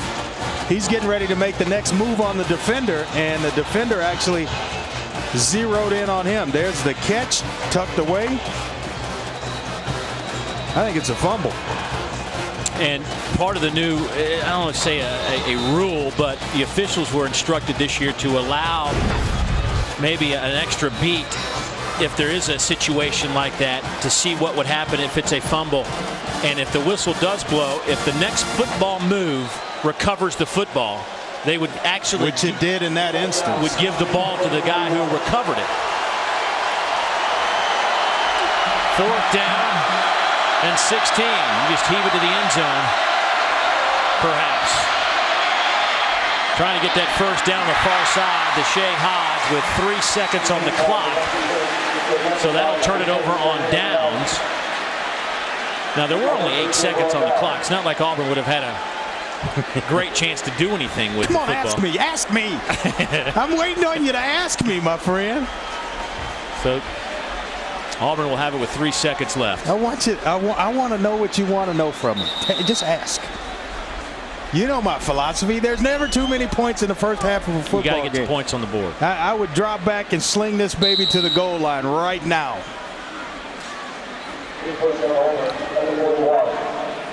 But Auburn's going to take a knee and go in, but I would try it. What do you got to lose? What do you have to lose?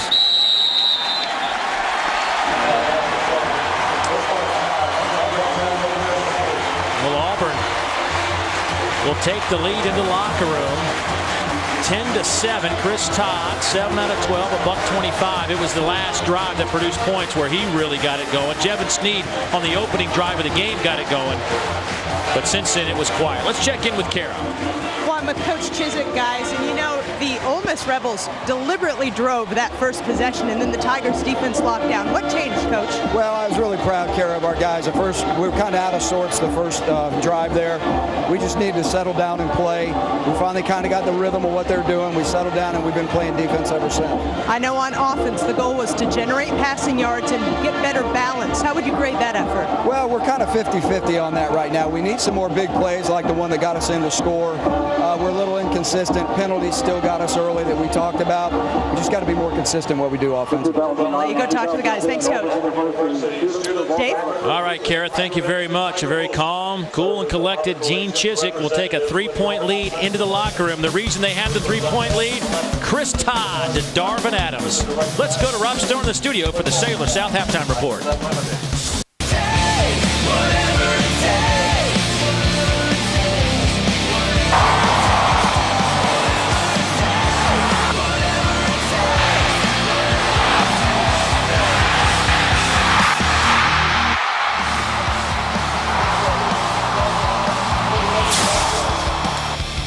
And welcome back to our Wrangler Game of the Week right here on the SEC Network. And that's been Auburn's mantra, whatever it takes. And early on, it did not look good, but Auburn takes the 10-7 halftime lead here at Jordan-Hare Stadium. Dave Neal back alongside my partner, Andre Ware. Glad you could be with us. And Andre, the opening drive, 94 yards, 10 plays. Ole Miss looked like world beaters, almost just a continuation of last week. Right.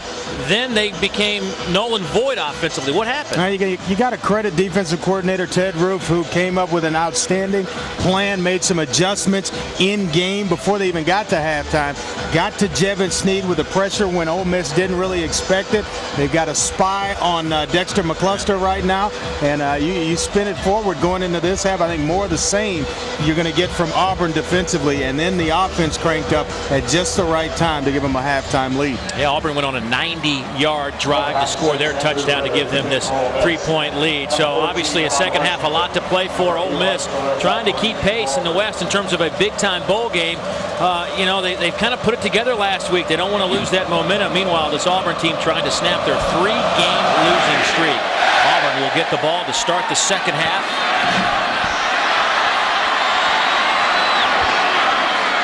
Damon Washington takes it out near the 25-yard line.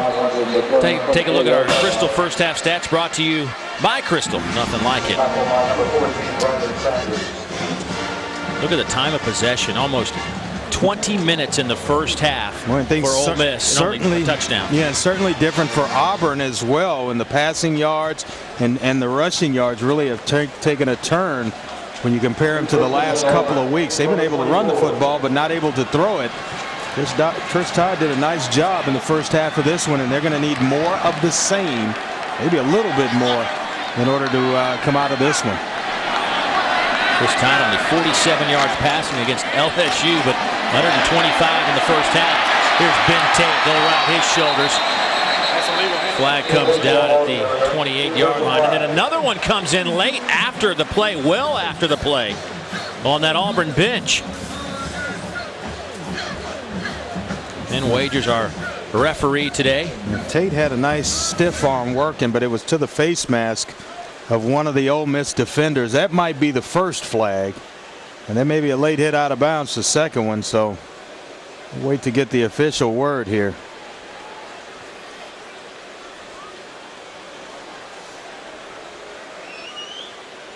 Paul Patrisco talking to Penn Wagers to get these calls correct. You know, it's one of those things, that stiff arm, you can put your hand on the mask, but the second you bend those fingers, yep, it's a face mask. Hard not to bend the fingers, though. You control it a little bit better when you bend the fingers. Personal foul. Last in the face mask. Number 44. Penalty will be half the distance to the goal. After the play is over, personal foul on the defense. Number 20, 15-yard penalty. It's a first down because of the personal foul. It will be a personal foul. First down. All right, well, let's look at the first violation. Yeah, it's Ben Tate working against Johnny Brown, and you see the face mask right there. And then the whistles are sounding right about there, and he just continues with it. And the shove, that little shove at the end is what draws the flag of the line judge.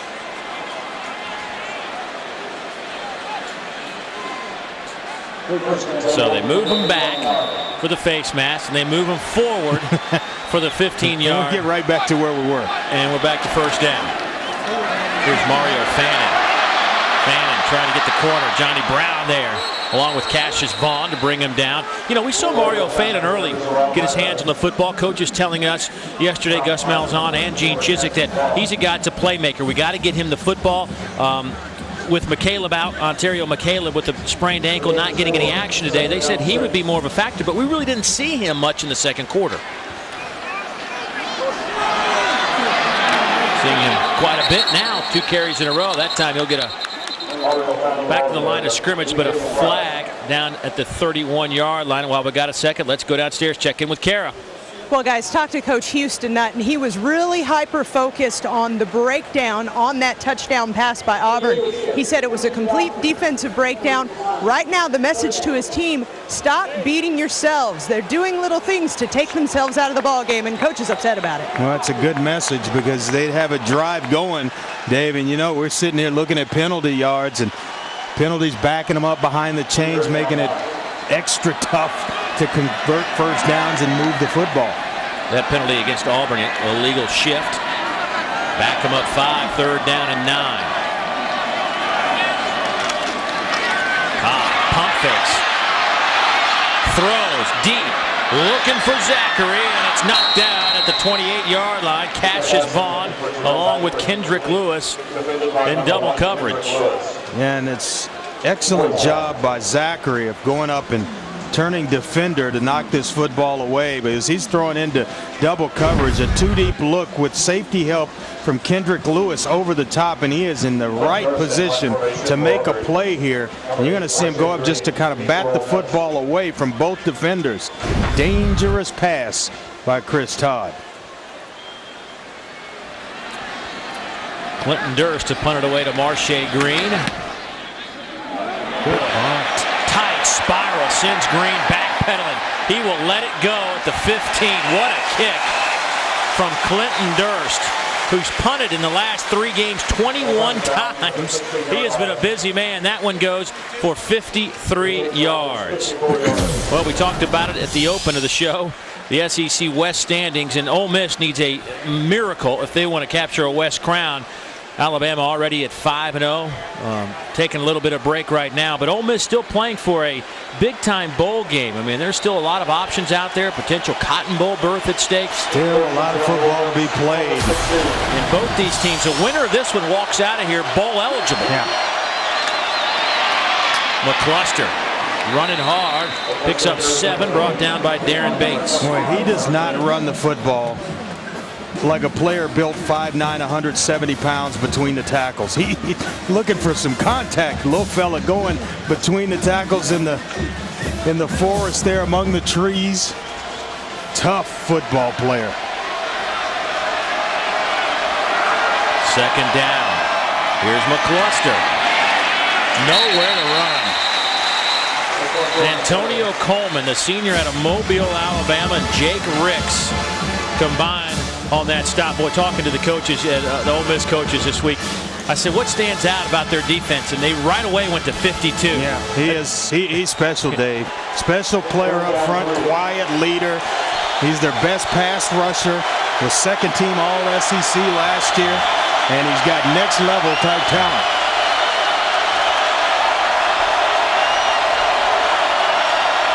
Third down and 3. Quick hitter, incomplete. Looking for Shea Hodge. Defended by Walt McFadden.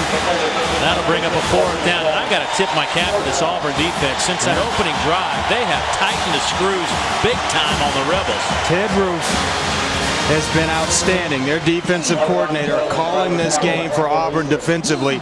Made the necessary adjustments after that first drive, and he has basically frustrated Jevin Sneed from that point on. And he's getting pressure with just the 4 guys up front. That could make for a long second half. Pressure on Tyler Campbell, but he gets it away. Not much on the return. Alan Walker with a good special teams tackle.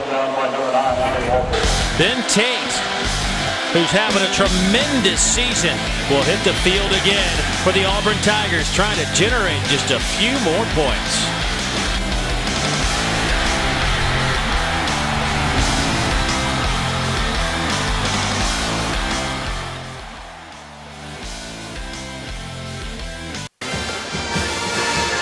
It is Halloween, in case you forgot.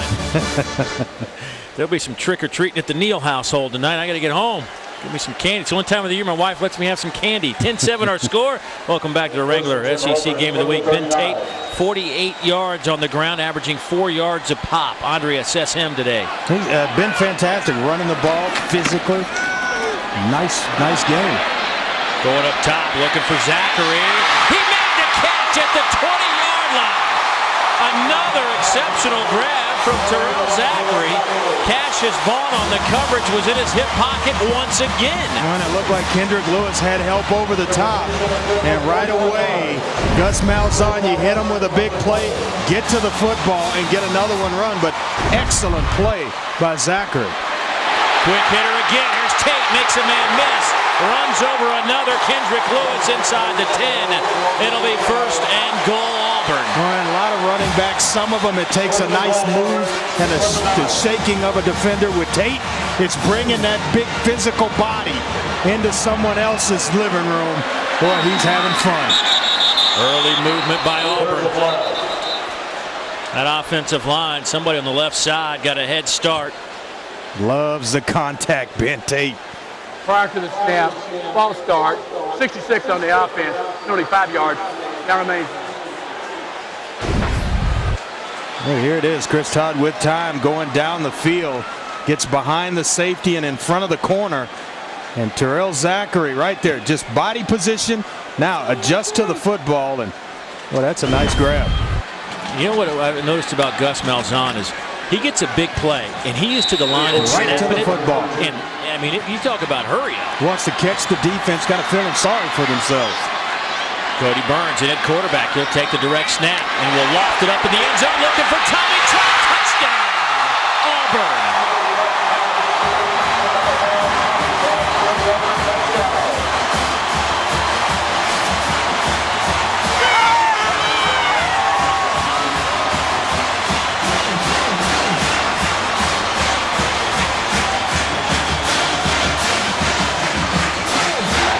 Dave Cassius Vaughn's having one of those nightmare games for a secondary player right now.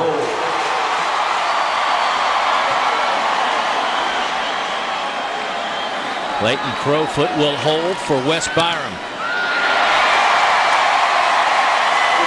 Up and good. How about the Auburn Tigers? Cody Burns, that's not exactly the form you teach in quarterback camp.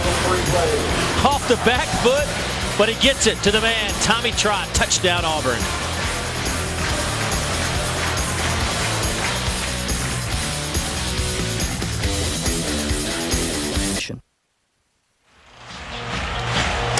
Auburn leading Ole Miss 17-7. The Tigers on a 3-game skid, but you wouldn't know it by the way they played here today, specifically defensively, but now their offense is picking up as well. Only 35 seconds to go, 61 yards. How about this thing we call football? Just when you think you got it figured out, the Ole Miss Rebels look like they're ready to turn the corner last week against the Razorbacks. It is a tough way to make a living in the SEC. It is brutal. This time, the true freshman Jesse Grandy will take a knee, and Ole Miss will bring it out to the 20-yard line. Let's go back to that touchdown, Andre. Let's take a look at it. You're going to look at Cassius Vaughn right here, the defender. The motion and the action gets his attention. The short roll, you're going to get pressure, but right here, Tommy Trott going to sneak his way out, and he gets behind everybody else. And right into the back of the end zone to the tight end. You get occupied. You see the pressure right in his face from Alan Walker. Does a good job of just kind of fading away, little fadeaway jumper to the tight end.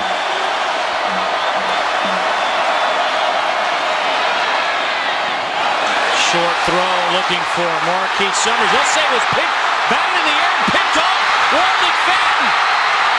Touchdown, Auburn. Oh, my.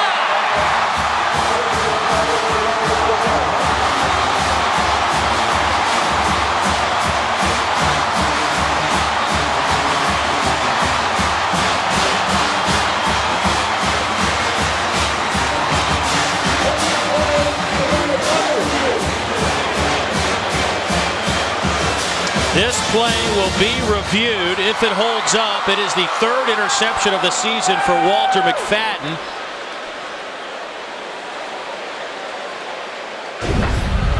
What a turn of events.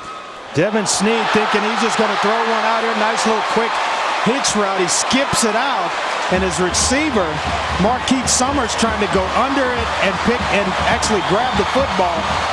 Tips it up and into the air. And Walter McFadden, it's under the ball, gets tipped, a heads-up play by Walter McFadden. You see it here, hands are under it, the ball gets tipped in the air, play to the whistle, stays inbounds and returns it for a touchdown. Excellent heads-up play by Walter McFadden. From our angle, it looked like it short-hopped. Summers on the far side, but that review. So in a sense, you kind of wish it would have skipped if you're Ole Miss. And now I think the other thing they're taking a close look at is, did he step out of bounds? And he was very, very close. The right hand actually tips the ball into the air. Now watch the feet. It'll be hard to kind of see. lose it there. Indisputable video evidence are the words used. That looks to me like a tip. That looks like an interception. Feet are in. Touchdown.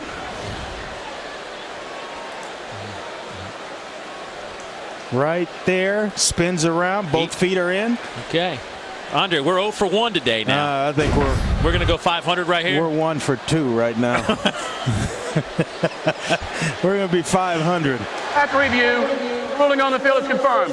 Interception, touchdown. When it rains, it pours. But right now, nothing going right for the Ole Miss Rebels. And not a good place for Jevin Sneed in terms of his team down at this point in the game. He's a kid that'll put an enormous amount of pressure on himself. And you got to really see how he's going to handle it. Point after, up and good from West Byram, and it is now 24-7 in less than 4 minutes. Auburn has scored twice here in the opening half, and you see the look of the Rebels. They can't believe it. Well, we can believe this. We're going to the studios right now to get another update from our man Rob Stone. Rob. The guys, Auburn turning it up. Ditto for number 8 Cincinnati. Zach Caleros to Adrian Robinson. Caleros 22 of 26, 295 yards, and 4 touchdowns. They're up 21. All right, thank you, Rob. Tell you what, Cincinnati looking strong, even without Tony Pike putting it on Syracuse. But Houston Nutt right now trying to figure out how we can get this offense going. It's been all Auburn since about 4 minutes to go in the They took that first opening half. kickoff down, and Ole Miss has kind of been searching for answers offensively ever since. And I asked Ted Roof yesterday, I said, have you and Houston Nutt met before? You try to get some inside information of how a coach played another guy in the past. Said, no, this is their first meeting, as defensive coordinator to head coach play caller. And right now, I got to believe the advantage is Ted Roof here early in the third quarter. This is a short kick. Randy will field it at the 16-yard line. Dropped at the 31-yard line.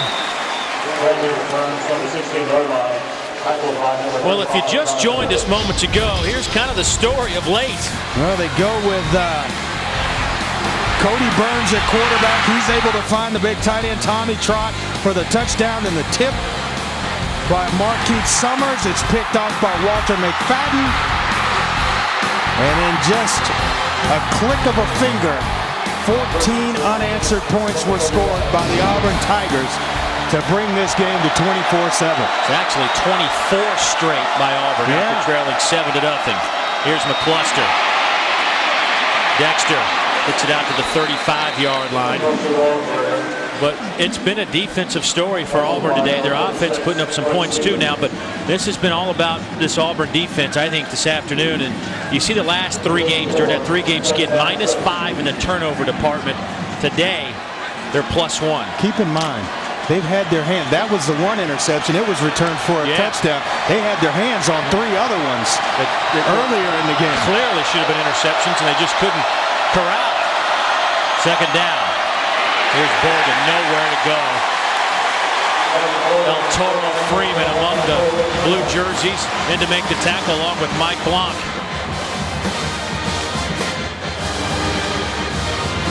Well, I'm anxious to see the body language of Jevin Sneed, how he handles this. Junior quarterback, a lot of accolades passed out before the season. Had a fine year last year, but he is kind of in uncharted waters right now. Those last 7, 1 out of 7.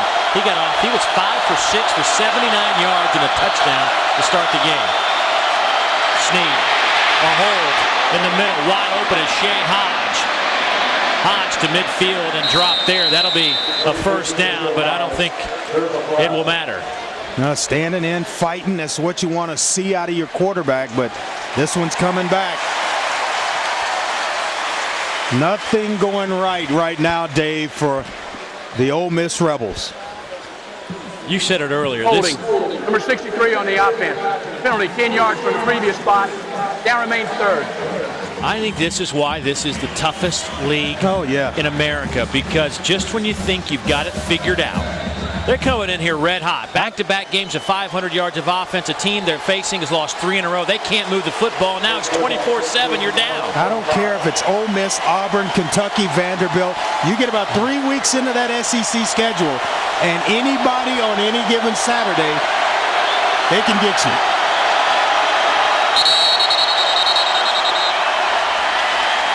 Timeout. Ole Miss. Ole Miss First will timeout of the half. take that timeout. Houston not going to try to calm these guys down. You know, he's had some great results when he brought some Arkansas teams in here that kind of shocked the world a couple of times.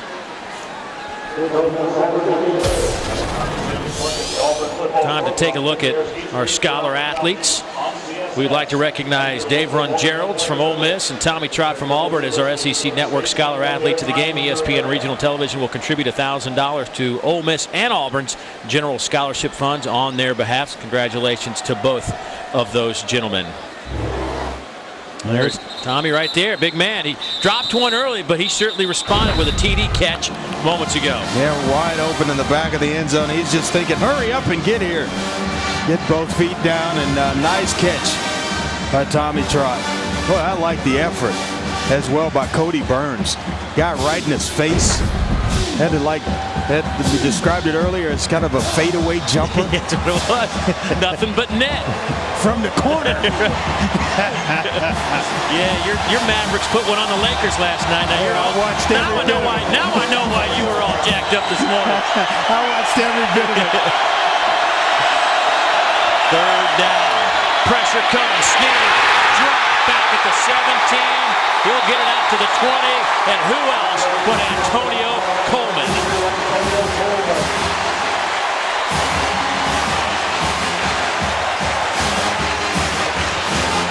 Ladies and gentlemen, this looked like it was going to be Ole Miss on Halloween coming into Auburn, Alabama, that first drive. And boy, has this taken a turn. Look at Coleman turn the corner against the youngster Bradley Soule, the left tackle. It has been all Auburn since the first drive of the game.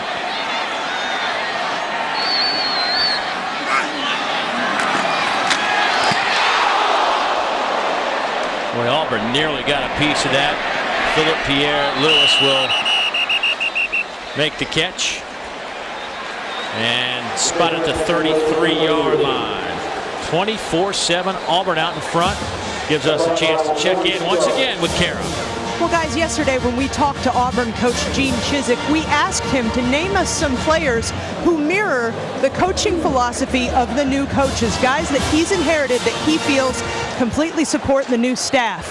Tommy Trott was the first person he mentioned. Antonio Coleman just had the big hit. And Walt McFadden, who had the interception run back for a touchdown. I think it's very interesting, Andre, that those guys have had huge contributions. There's Ben Tate. Nothing happening for Ben. Working the right side. Kentrell Lockett, first man there. Yeah, you know, they feel the pulse of the coach and how he wants things run. You know, 3 players that he talked about have that same work ethic that Coach Chizik has. And you know what? He knows that they know how he wants things done, which transfers into the entire group of players. So, you know, every coach, I think, has a group of players like that, and they've responded well in his first year. Stallworth out at the 47-yard line. Jeremy McGee pushes him out of bounds. But Stallworth getting in on the action, the true freshman.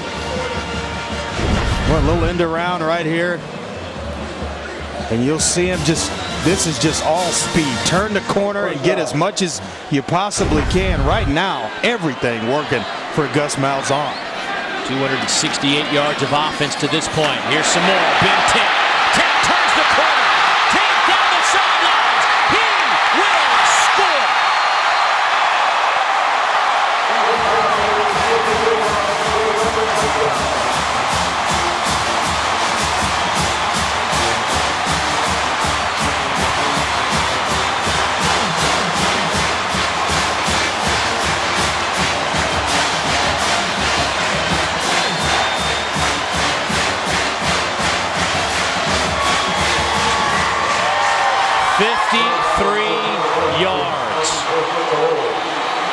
Wes Byram trying to make it 31 Auburn points.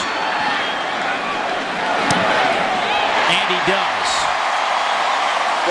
Man, oh man. How did Auburn lose 3 straight games? They couldn't move the football.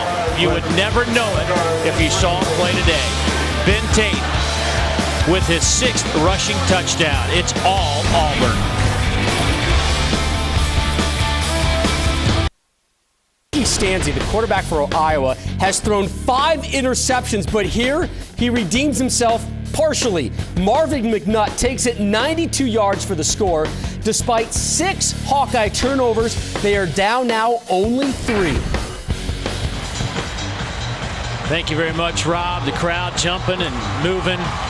They are hopping because their Auburn Tigers lead it 31-7. And here's a number. That's good news for Auburn, bad news for Ole Miss. Tigers have won 53 straight when they score 30-plus points. That's amazing. 53 straight wins when they score 30 or more. Guess what, ladies and gentlemen? They're at 31 right now.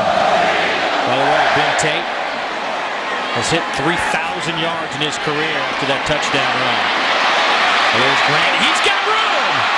Jesse Grandy being chased by Nico Thorpe, and he won't be caught. Touchdown, Ole Miss. Welcome back, Rebels. That's how you respond right there. A house call. Well, we mentioned it earlier. Houston Nutt loves him as a football player. Just 5'10", 155 pounds, but boy, is Jesse Grandy electric.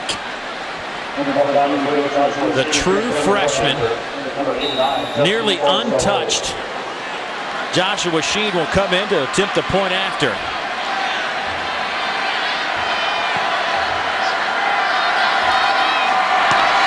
Kick is up, and it's good. Jesse Grandy, the true freshman out of Pine Bluff, Arkansas, just 3 weeks ago became the regular return man.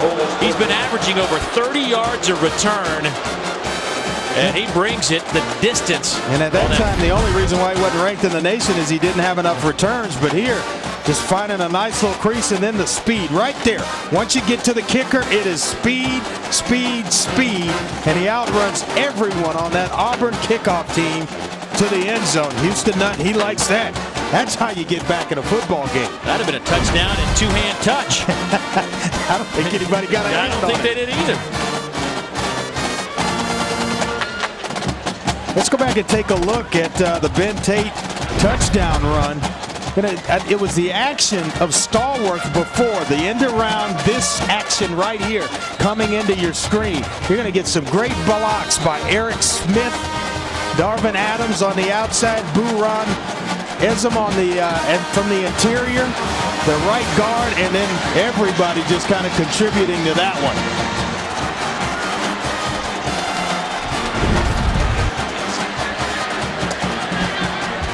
Ben Tate will get back to work in a moment. Look at the third quarter numbers. I mean, 138-7 in total yards. Yet they're right in the football game. That score right there. And you pretty much have your way if you're Auburn,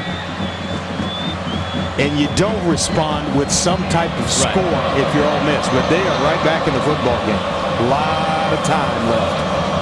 They're going to have to find a way to slow down Auburn. They haven't been able to do that here in the third quarter. Now Washington, along with Mario Fanta, back to return the kick. This would go to Washington, just outside the 5-yard line.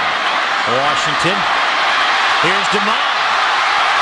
Back to the 40-yard line. Good return for DeMond Washington. 35 on the return. Lamar Brumfield finally brings him down. But here's third quarter scoring. Where you get the touchdown pass to Tommy Trott from Cody Burns. The interception return by Walter McFadden. And then the big Ben Tate run, 58 yards down the sideline. Then Grandy comes right back. Jesse Grandy with a kickoff return of his own. 82 yards to the house. Jesse Grandy. We're right back in the football game. Randy's a guy that you mentioned the coaches are high about. They're just trying to kind of give him a little bit each week. Give him a little bit more. Here's Tate. Makes a man miss. Took a no-gainer into about a 3-yard pickup. That's the same play they ran. He hit the 58-yarder for it. They bring Stallworth around in motion, get you thinking the end around, and try to slip Ben Tate underneath. And why not? He goes for a touchdown run the play before. I go right back to it myself. 11th in the country in rushing, averaging 115 yards a game. That's exactly what he has right now. Needed 112 today to touch 3,000 in his career. He's 5th all-time rushing at Auburn, and they've had some outstanding tailbacks. That's an elite group he is amongst now. Pressure comes, trying to set up a little bit of a screen. Ben Tate couldn't get out of that pile of jerseys. Lawan Scott bringing the heat on the quarterback, but it was Jarrell Poe on the outside along with Marcus Tillman that bottled up Ben Tate. Marcus Tillman's played a lot of football, 4-year starter at that defensive end position, and he knows when a guy's taking a set for a pass to be called, or when you're trying to run a screen. And he figured it out, and knowing that Ben Tate was the guy being screened to. Well, you're asking a lot of the Ole Miss D-line to make some changes in this hurry-up tempo that Auburn brings to the table. You're asking these 300-pounders to sprint 40 yards off the field every time.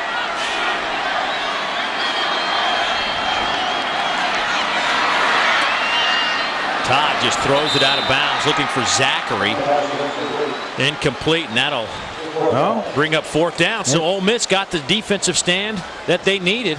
Boy, Tyrone Nix dialed up the right formula right there and got himself a 3 and out. Ole Miss with a chance to draw a little bit closer. This Ole Miss defense, 3rd in the conference, allowing 13.5 points per game, 9th in the country, but today they've given up 31, albeit one of those off an interception. Marshae Green catches and gets popped at the 20-yard line. Good special teams work. Josh Harris, the deep snapper, the first man down the field to make the spot. Well, celebrating its 5th year sponsoring the Good Hands Field Goal Nets, Allstate makes contributions to participating universities' general scholarship funds for each field goal and extra point kick. To date, Allstate has contributed more than $1.9 million in scholarship monies. All right, Andre, this Ole Miss offense has been stuck in the mud for a long time now. How do they get it going? Well, I think it starts up front with that offensive line. They've got to protect Jevin Sneed, one of his last 7 for 2 yards. Here's McCluster. He's got all day to run. Nobody will catch the speedy McCluster. Touchdown, Ole Miss. There are no flags. 79 yards.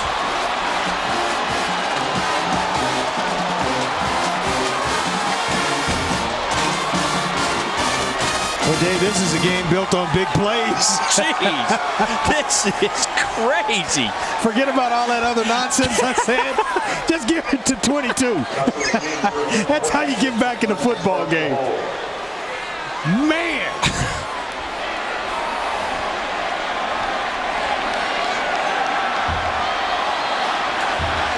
This is absolutely bizarre, and it gets even more bizarre.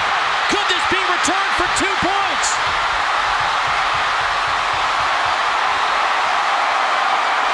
DeMond Washington will take it back, and it gets crazier and crazier.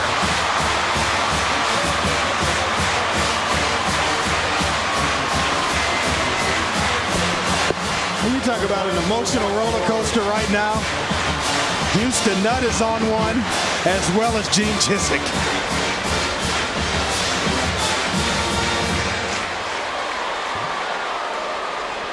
Just sick to your stomach. You gave up the 79-yard touchdown run, but that soothes it and makes it a little bit better. Andre, you and I, you've played in 1,000 football games or more. I've called a ton of them. You've called.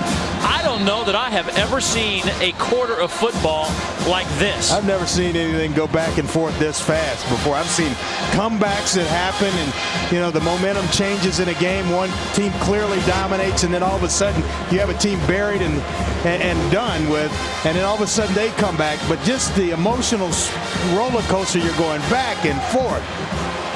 This is unbelievable, and I'm glad we're a part of it. 23-13 is our score in the third quarter with 6 minutes left. 23-13 in this quarter. It is compared to what we saw in the first half, there wasn't any offense to speak of. Plenty of it here in the second half. You know, you're going to look back, that 2 points. That 2 points could be a deciding factor in this game. Yes, sir.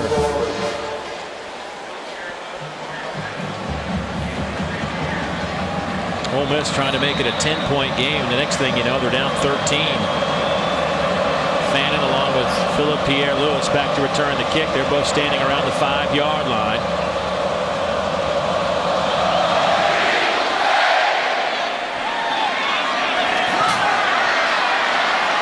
It's Pierre-Louis to the 20.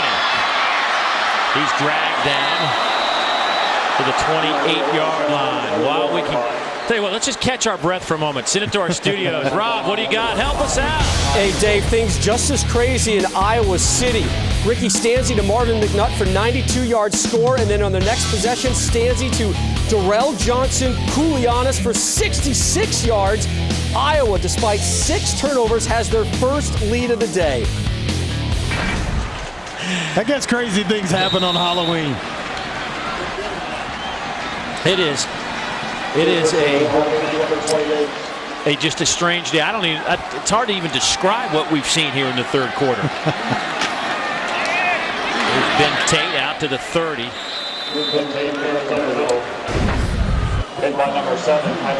Well, here's a look at Dexter McCluster going 79 yards. Well, he gets a nice block from his fullback out on the edge, Andy Hartman.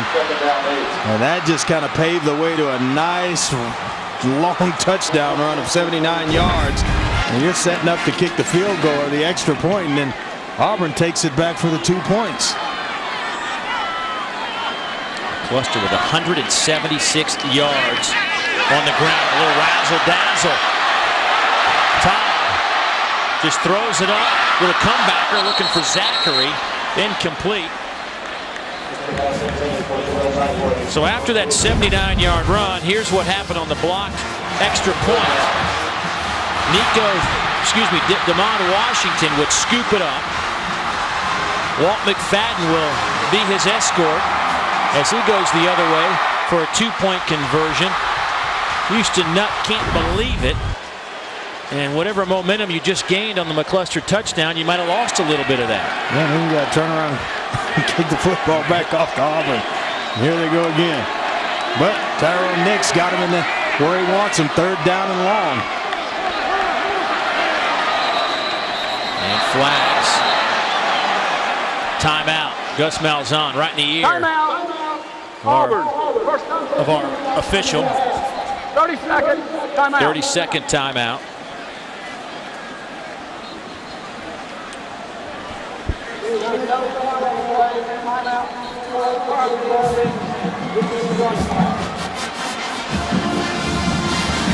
Well, we knew this would be kind of a game that Auburn had to bring it, or they might lose the season. They came into this game losing 3 in a row. Ole Miss was playing well, but Ole Miss found another gear today, Andre. Well, it really did. I like the resiliency of Ole Miss. You know, you're down, you're just about out of it, and you find a way to come back and get yourself into this football game.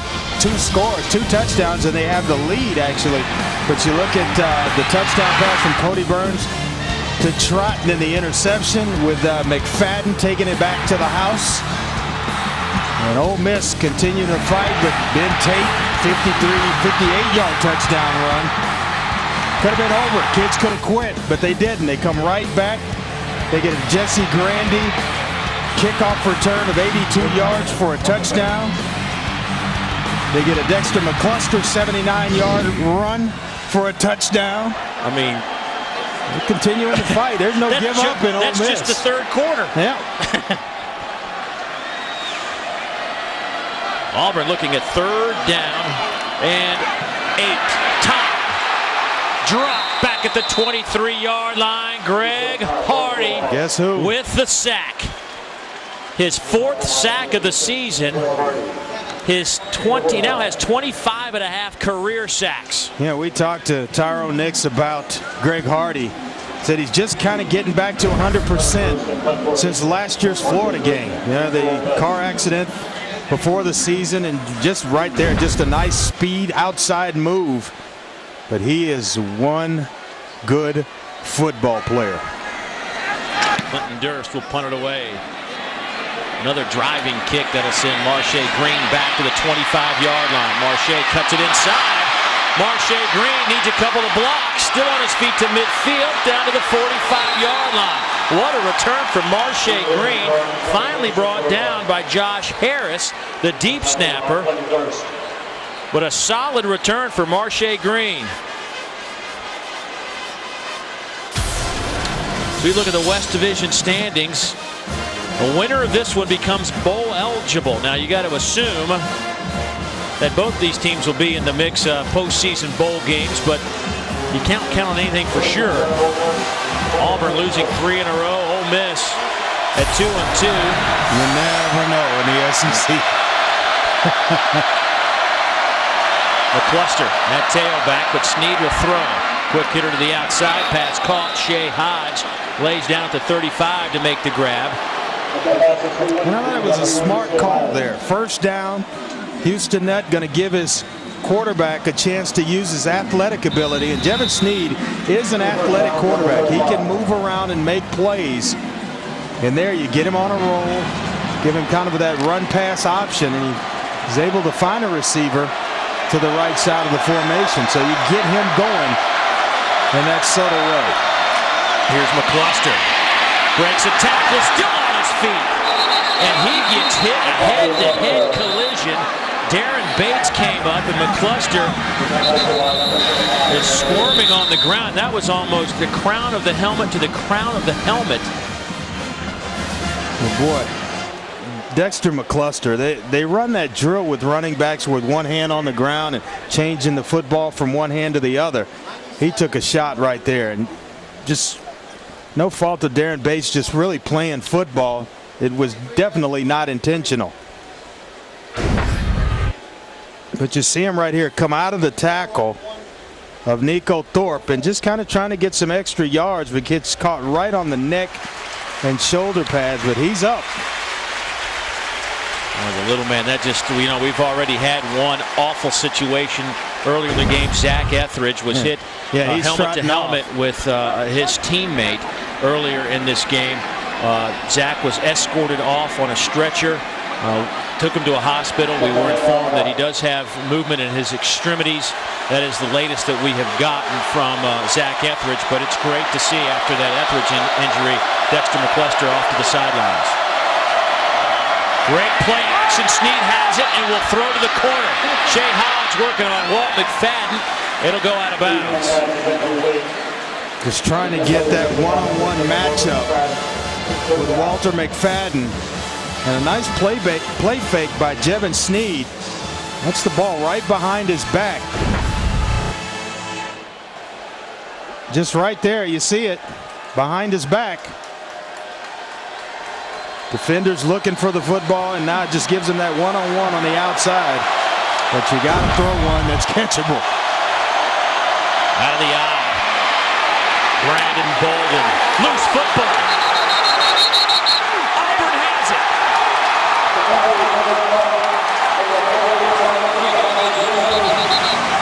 Darren Bates comes up with the fumble recovery. The true freshman safety. I think what you got to do here, Dave, is maybe take a look to see if Bolden was down. He was trying to reach that football to the first down marker, very aware of where he was on the field and what he needed to get to pick up the first down. You see him trying to reach it out there, and I'm wondering if the left knee touches down. Nope, it's a fumble. was close, trying to stretch and extend for the first down marker, and the ball just gets popped out, but they're going to take a look at this one anyway. I think the other aspect of this, did Bates recover it inbounds? Was there a part of his body that was over there on that Auburn bench when he corralled the football? Well, there have been some weird things happen here on Halloween. Man. A tough run. You see El Toro, Freeman, Phil. You see Antonio Coleman. A lot of good team defense. Nico Thorpe is a guy that actually hits him and draws the ball out. Yeah, but then where are you if the guy that recovers it is out of bounds? After further review, Here we go. ruling on the play is confirmed. First down. He was inbounds when he recovered it. Bates will pick up the fumble recovery. Auburn has the football and slows down Ole Miss as they were driving. Now, when we talked to Gene Chizik yesterday about Darren Bates, and asked him, does he play like a freshman? He said, sometimes, yeah. He plays exactly like a freshman. Not the last two plays he hasn't. All right, these are just our third quarter numbers. 136 total yards for Auburn, 96 total yards for Ole Miss. We had the 97-yard kick return. There's Cody Burns, nowhere to go. He stopped at the line of scrimmage. Actually might have lost a yard. Alan Walker in on the tackle for Ole Miss. 3:05 to go here in the third quarter, and the score at the bottom says it all. How about 40 points? I think those two turnovers right there say 36. Paint a pretty big picture. Remember where I went to school, though. Oh, yeah. My math's not very good. Yeah, I want it to be 40. But those two turnovers for Ole Miss, that is a big part of that third quarter. Back in the air, caught. Donovan Adams.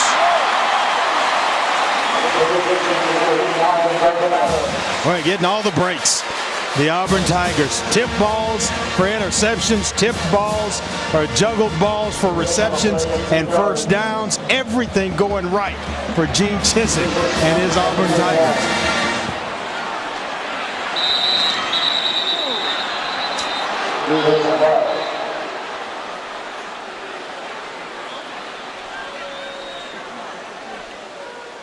Dead ball.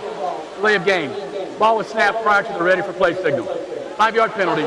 First down. We don't see that very often.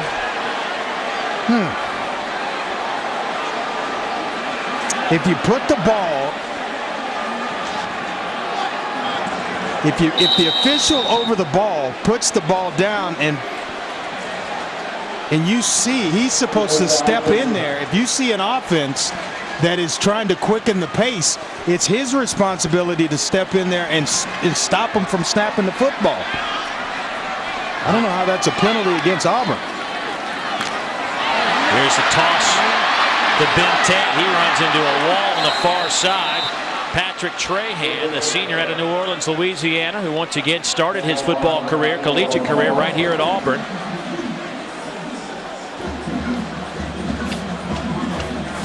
Patrick had some academic things to deal with, went to junior college, found his way to Ole Miss. Rebels glad to have him.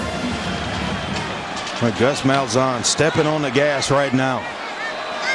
He is speeding this baby up. Todd all day to throw over the middle. Pass caught by Adams. He gets rocked at the 48. That'll be a couple of yards shy of the first down. Jonathan Cornell finally pushes him out of bounds. When you're having to make some quick decisions, if you're Tyrone Nix, the defensive coordinator for Ole Miss, because Auburn substituting right at the line of scrimmage. Ball set there, ready to go. Approaching 1 minute to go in this third quarter. And has seen 36 points put up on the board. Over the middle. Here's Fanning. He gets blown up by Johnny Brown and Kendrick Lewis, that he'll take the pounding to pick up the first down at the 41-yard line of Ole Miss. Well, he gets hit by Lamarck Armour, the defensive tackle, but stands right in there knowing that you're going to take a shot to deliver that football for a first down. That's what you want to see from your senior quarterback.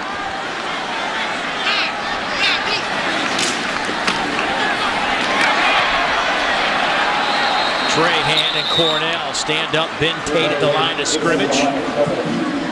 Ben Tate now on the afternoon with 19 carries, 119 yards. And Auburn might just allow this one to go right on into the fourth quarter. What a third quarter it was, Andre. One for the ages on Halloween Day. Ole Miss involved in one of the most remarkable games played in SEC history 50 years ago to the day on Halloween against LSU. Well, they're playing in another one today at Auburn against the Tigers. It has been a spooky afternoon. Fourth quarter on the way.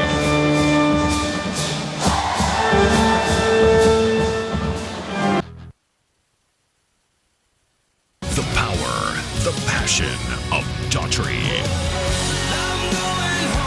December 2nd, the Pensacola Civic Center. The new album, Leave This Town, available now. Daughtry. With special guest, Theory of a Dead Man. And Capo. Your tickets are on sale now at the box office, all Ticketmaster outlets, and at Ticketmaster.com. Produced by AEG Live. Today, see it for yourself. The brand new 2010 Camaro at Bay Chevrolet. From its sleek V-shaped grille to its powerful muscular profile, the Camaro is the stuff legends are made of. Fall in love with the Camaro all over again at Bay Chevrolet. With more new Camaros to choose from than practically any dealer on the coast, Bay has the Camaro you'll fall in love with. Bay Chevrolet Mobile. Flavor here at Jordan-Hare Stadium. Of course, they did all their trick-or-treating at Auburn on Thursday night. Didn't want to interfere with high school or college football, so they do it a few days early. Got their priorities in order. Little fireman. 15 more minutes to play. Cody Burns in at quarterback. Flag down. He lofts it up, looking for Zachary. And another flag. Pass interference coming up against Ole Miss. But we'll see.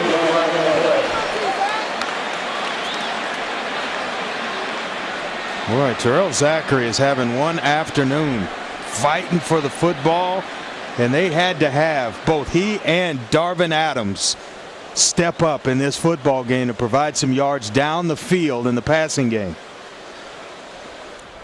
Illegal shift against Auburn. Pass interference against number 8 of the defense. By rule, these penalties offset. We play second down. Thank you, Penn. I think that works definitely in the favor of Ole Miss to replay that down. And looking at a 2nd and 10 coming up. I just talking to Tyrone Nix the other day, defensive coordinator at Ole Miss. You know, a couple of things he said that have been solid. Our corners have been solid in man coverage, giving us some things we can do defensively, and we've been solid in not allowing the big play. Happy to get Marcia Green back, one of their best cover guy. But neither one of those things have really come to fruition today, though, as Fannin steps out of bounds. They've been giving up the big play. Man coverage hasn't been as effective as it's been before. He's probably going to blame me for jinxing it for asking the questions.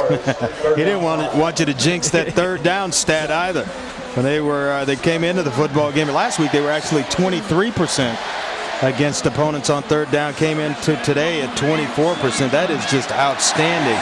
They get guys off the field and keep players fresh, but Auburn going to march into the beat of a different drum today. Cody Burns at quarterback. Chris Todd stays on the field. Burns trying to loft it up. Good job on just getting it out of bounds and avoiding the big sack. Ole Miss not fooled by that play call, and it'll be 4th down. Well, don't understand it, because Chris Todd was 4-4 on the drive for just over 50 yards. You know, he's finally finding a rhythm. Stay with what's working. Don't trick your way out of a football game or allow Ole Miss more opportunities because of things you're just trying. I think Gus Malzahn's called a pretty good football game, but oh boy, they're going to go for it here. 4th down and 5. Let me see if they can get him to jump. He'll pooch punt it. And he'll hit it at the 5, and it'll roll. Grabs at the 1.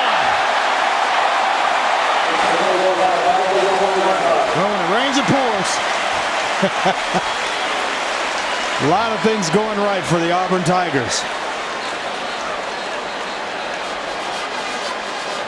Gene Chizik with a great call to get his quarterback to pooch punt it, and he did so perfectly. When you're just trying to die this baby inside the 10-yard line, and it goes out at exactly about the 1. Just inside the 1-yard line. Ole Miss has 99 yards to go. They want to cut into this 13-point deficit with 14:25 to play. Bolden lines up 7 yards deep in the end zone. Snead will throw, going up top. Looking for Shea Hodge, defended by Walter McFadden. Now, we talked about and discussed this last week early in the game. He's got McFadden high on top and the receiver trailing the defensive back. Throw it to the back shoulder of the receiver, and it's a completion. It's one-on-one coverage. It's an easy toss. Either you're going to get the completion or pass interference. On 2nd down, they will throw again. This time Hodge hits it to the 20. Shea Hodge down to the 42-yard line. Ole Miss not gun shy, throwing out of their end zone. They hit their big play man, Shea Hodge, for 41-yard pickup. Well, you see the cover 2 outside release. The hole is between the safety and the corner, and it's got to be a drill shot right there as he clears the corner. Give it to him. Well timed by Jevin Snead. That was a good throw.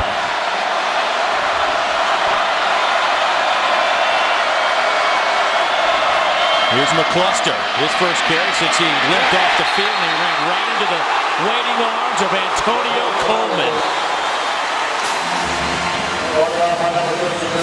7 tackles today for Antonio.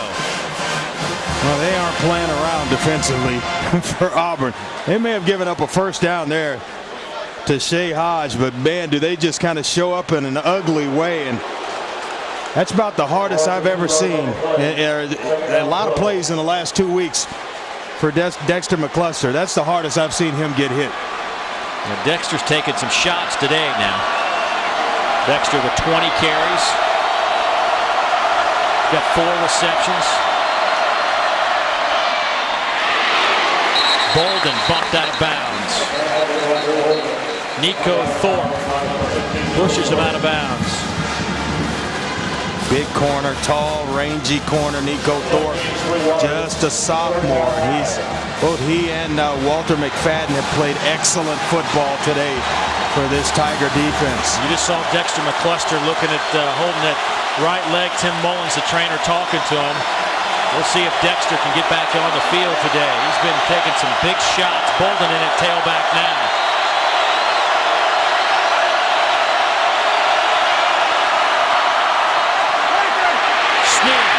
Avoids one man, avoids his second. Snead out to the 48-yard line. Give him a gain of about 2 on the play. Craig Stevens finally brings him down, but it will be 4th down and about 5 or maybe 6. And here comes the punt team. Well, he got some instant pressure, and it was right in his face, the kind you don't want as a quarterback. The ones you don't see, you can kind of deal with it. You feel it. You're able to step up in the pocket. But when you get that pressure right away in your face, it's an immediate adjustment because you cannot, any way, shape, or form, step into a throw. Wobbly kick. Look at Pierre Lewis. Fields it up to 15. This time, great coverage from the Rebels. They will spot forward progress at the 13.5-yard line. 11:53 to go in the game. Chris Todd and the offense back on the field when we return.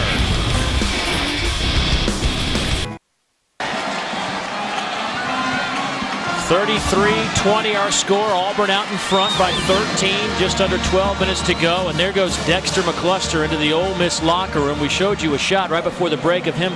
Looked like he was grabbing that right thigh area, maybe the hip.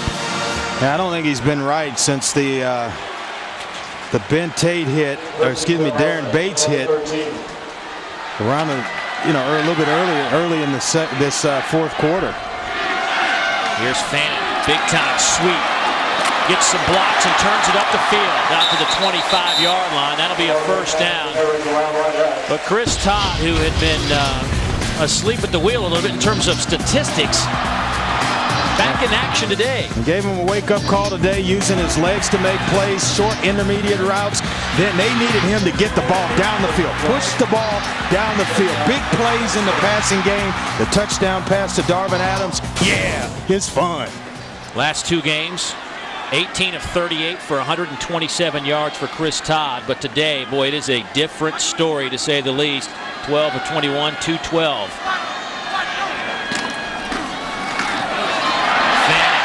The playmaker with a stiff arm to the 40. Out over the 45 to the 47-yard line. Let's go downstairs, check in with Kara.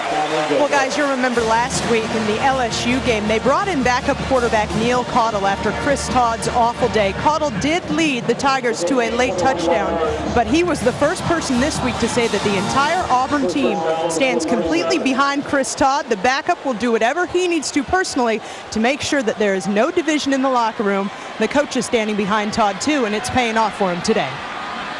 That's Kara, absolutely. There is not a divided locker room at all at Auburn. Fannin tripped up. Terrell Poe, 330-pound junior nose tackle. Good football player right there. Active, had a great game last week against Arkansas. Saw him at fullback a little bit. Yeah. Kind of paving the way for Dexter McCluster and the Ole Miss running backs. But Chris Todd, he's really stepped up to ask him today to push the football down the field, get Terrell Zachary and Darvin Adams involved in the passing game, and he has rewarded them with just that.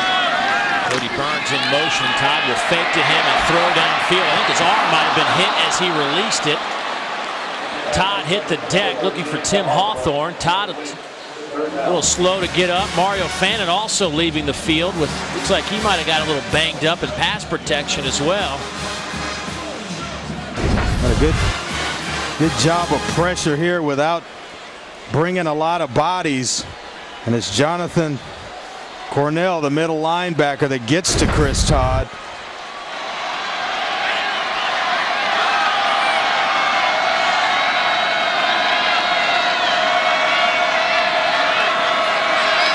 Third down and a dozen. Todd nowhere to go. Huge loss, and the football is free. Ole Miss will have it. Johnny Brown comes up with the football. Kendrick Lewis, I believe, was the man who knocked it out of Todd's hands. I don't know what Chris Todd was thinking at that point. Taking a huge loss and then lost the football. And Ole Miss is in business. So much a young quarterback can learn from just pre-snap read. Third down and long, you've got to get a sense that blitz is coming. See everybody snuggling up to the line of scrimmage. Right there, you see bodies coming, bodies coming, bodies coming. Even one from the outside here. You got to know when it's coming and sense it. Now, my clock tells me I've got to get rid of the football. Things have sped up. I got to get the football out, and certainly got to hold on to the ball. Here's Grandy trying to get the corner, and he doesn't get anything but a couple of shots. About a yard loss for Jesse Grandy. Craig Stevens leading the way. 9:52. Clock moves to play in the game that has been a wild one. Dave Neal, Andre Ware, Kara Capuano. Glad you could be with us on our SEC Network Game of the Week. We picked a good one. Number 25, Ole Miss, in terms of the BCS standings. Came in here red hot, couple of wins, looking impressive. Auburn was reeling, losing 3 straight. You wouldn't know it if you've been watching this today. Swinging out to Bolden. He's got 2 defenders to beat. He can't do it. Cannot do it. He loses 5. Well, David's like Ted Roof's got the playbook. Look at our West standings and what this game means for one of these teams to walk out of here becoming bowl eligible. Both teams sitting at 5 overall wins. Ole Miss trying to play catch up in the West, although it's going to be a tough task with Alabama already sitting there at 5-0, getting rested for the stretch run. 4 receivers set on 3rd down. Here's Snead. He sees a gap. Will take it. A flag comes in the backfield. Snead should have the first down, but I think that'll be a hold against Antonio Coleman. He was dragged down in that backfield.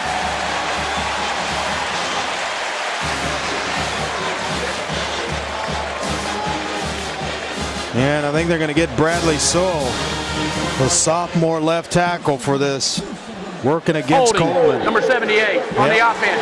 10-yard penalty from the previous spot. Down remains 3rd. That's a tall order to ask Mr. Sewell to contain Antonio Coleman, one of the better pass rushers in the SEC.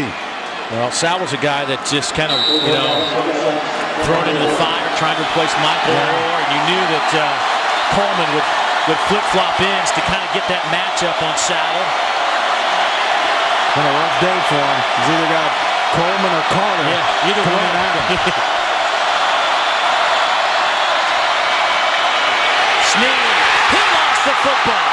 He got it back at the 45, but another 5-yard loss.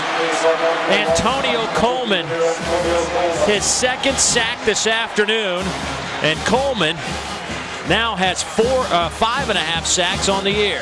Yeah, put him on an island, a young player. You got to have somebody either chip, put a tight end, but this is just speed rush right around the young sophomore left tackle, and the presence in mind and bat the football out of the quarterback's hands right there. Can't get your hands on him enough to control him.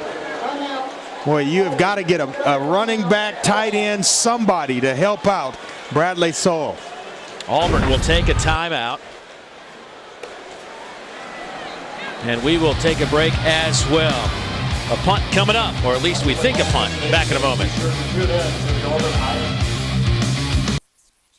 Time running out on the Rebels. They're looking at a 4th down and officially 32 yards to go. First down marker inside the 15.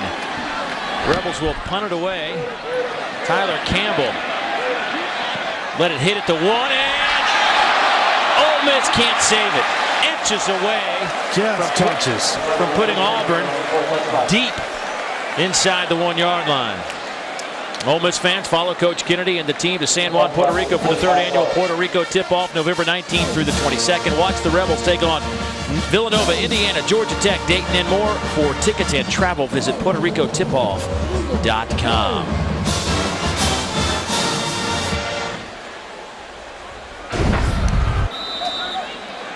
Alan Walker trying to save that, and the nose of the football just touches the line.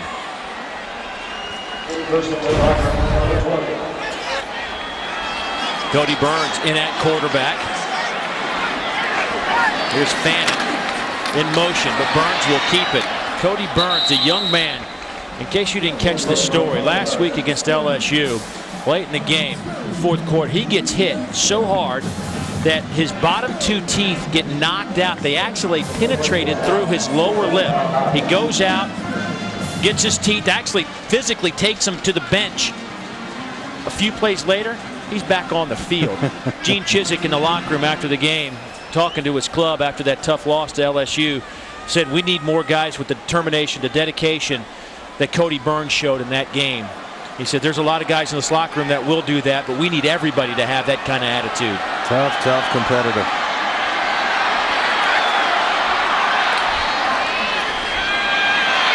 Time to pressure again. Dropped again back at the 13. Alan Walker, the first man there on the spot. Lawan Scott also in the mix. That'll be a loss of about 7.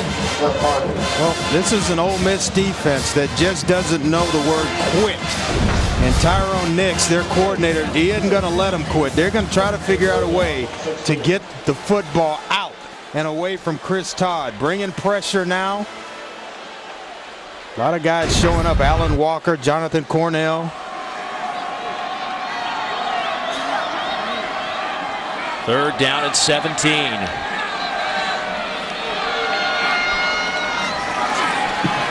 Little handoff to Tate.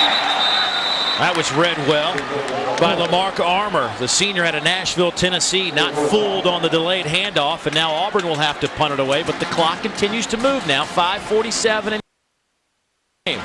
Well, Gus Malzahn goes further old school. A little wraparound draw. Going by the running back and then kind of wrap it back in front of him. Full of surprises.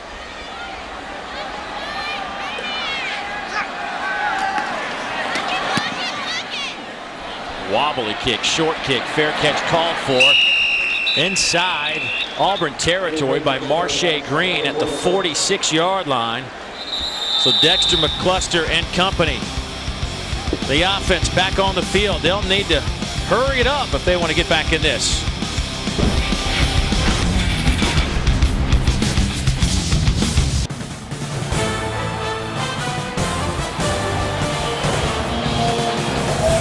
The Auburn Tigers leading Ole Miss 33-20, 5:21 to go in the game. Time to take a look at our upcoming schedule for the Auburn Tigers, brought to you by Toyota. Moving forward, only 3 after this one: Furman, at Georgia, and then Alabama. Of course, the winner of this one becomes bowl eligible. Ole Miss needs to hurry up offensively. Shea Hodge makes the catch at the 40-yard line. A gain of 6 on the play. Coverage by Josh Bynes, that middle linebacker. Well, still plenty of time left. Just over 5 minutes.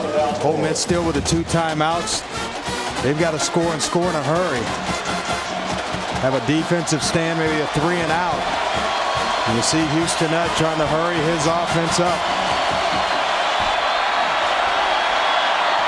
Here's McCluster trying to catch a little seam, can't do it. Craig Stevens slides in there to make the stop from the outside backer spot. Let's check in with Rob Stone. Rob. Guys, an emphatic opening drive of the game for #1 Florida versus Georgia. Tim Tebow will find Riley Cooper. Cooper's 4th touchdown of the year. 6 plays, 80 yards in 2:39, 7-0 Gators. And Tebow still proving he can throw it around a little bit. I think Tim can play a little bit, right? There's Snead, has all day to throw. Fires a bullet back over the middle. Incomplete, looking for Lionel Bro. That'll bring up 4th down. Yeah, it's 4-down territory for the Ole Miss Rebels. Going forward, that one, it had a little something on it, but you got to come away with that one if you're Lionel Bro. 3rd down, critical part of the game. Anything you touch has got to be caught. Yeah, this very easily could be the game right here for Ole Miss if they can't get a 1st down. 4:07 to go, and you're down 13. Far side, Shea Hodge. 1st down at the 31-yard line. Walt McFadden on the coverage, and Shea Hodge needs a little bit of help with the wide receiver position. He's been their only guy, really. Well, keep in mind as well, until those chains move and are set, the clock will stop until they set the chains. So that's some extra time. Then the 2 timeouts that Ole Miss have that they have in their back pockets, that'll give them some additional time, or a couple of clock stoppages. Shea Hodge, the only receiver to catch a pass today for Ole Miss. McCluster has a few catches. Bolden has 4. Hartman has 1. Time to take a look now at our Good Hands play of the day, brought to you by Allstate, and it has to be Walt McFadden coming up with the interception return for a touchdown when everybody in the stadium thought it was an incomplete pass, except him. Well, he didn't quit on the play, kept his eyes and hands alert, and then presence of mind to run the football back. Snead trying to squeeze it in there, and flag comes in on Craig Stevens. Might have just had that left hand around the back of Gerald Harris, just enough to get the officials' attention. Pass interference. Number 46 on the defense. Penalty will be at the spot where the foul occurred. Automatic first down. Just kind of keep an eye on that left hand of Craig Stevens. See the tight end right here, a little out cut, and right there, just a left hand, enough to get the attention. Good call by the officials. Ole Miss going to have to start thinking about going to the end zone here with a 3:11 on the clock. That's what they do, trying to hit Hodge in the corner. He gets hit twice. There's no question that Jevin Sneed, Andre, is locked in on 3. Shea Hodge, he's not looking anywhere else. Now, when he picks a side, that's the side he's going to. And if you're a receiver, you're hoping that it's not you in this case, because that's what happens. They start playing the piano on your ribs. Second down and 10. A cluster and a tailback.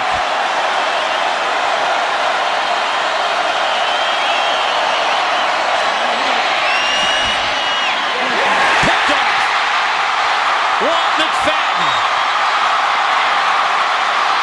There's your ball game. Smart play. Smart play to just go down. You don't want anything bad to happen.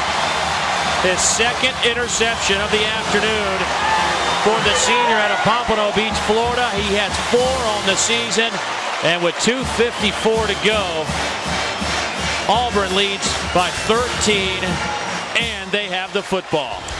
Once again, locked in, Jevin Sneed trying to go down the left side of the formation to Marquise Summers, the receiver. You see the eyes, he's locked. I'm going there.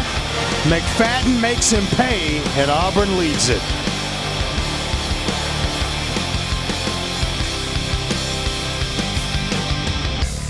Auburn just 2 minutes and 54 seconds away from breaking a 3-game losing skid, and they will do it over the Ole Miss Rebels if they can just hold on to the football for a little bit. Now, Ole Miss does have a couple of timeouts as you look at Walt McFadden. Well, he's had a heck of a ball game. And because of that, he's our Wrangler 5-star player of the game. A couple of interceptions, one of those returned for a touchdown along with 5 tackles. Here's Tate off the left side, give him a couple. Let's take a look at his 2 interceptions. The first going back to the house, just presence in mind to stay with a tipped football, then get yourself up the field into the end zone, and here in zone coverage caught the quarterback staring down the receiver and making him pay. I think the best part about that the end of that play was getting himself down on the ground. You don't want to get hit, have the ball come flying out, give it back to Ole Miss. Just slide down, let the offense finish this baby off.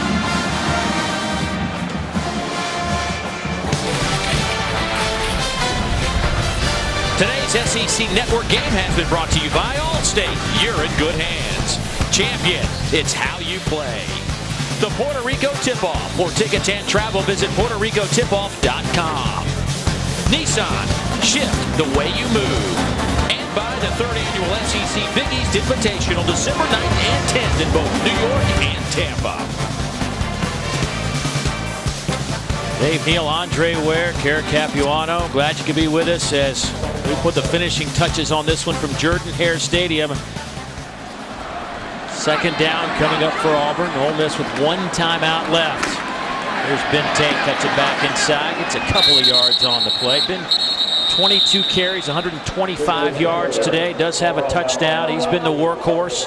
And it went over a season average of 115 a game for the season, so he's had himself a nice afternoon as well. That just about does it in timeouts for Ole Miss. They can't stop the clock anymore today. Time to take a look at the Ole Miss upcoming schedule, brought to you by Toyota. Moving forward, and you see what's left for the Rebels. Of course, Northern Arizona next week, then Tennessee. That's going to be a hard game. LSU, you know that's going to be a war, and always the Egg Bowl. Mississippi State with a chip on their shoulder after what happened a year ago when they were completely dismantled in Oxford. So, you know, for Ole Miss, I mean, the question is, you know, a lot went wrong today, but there's still a good football team somewhere in there. Yeah, there really is, and good football players.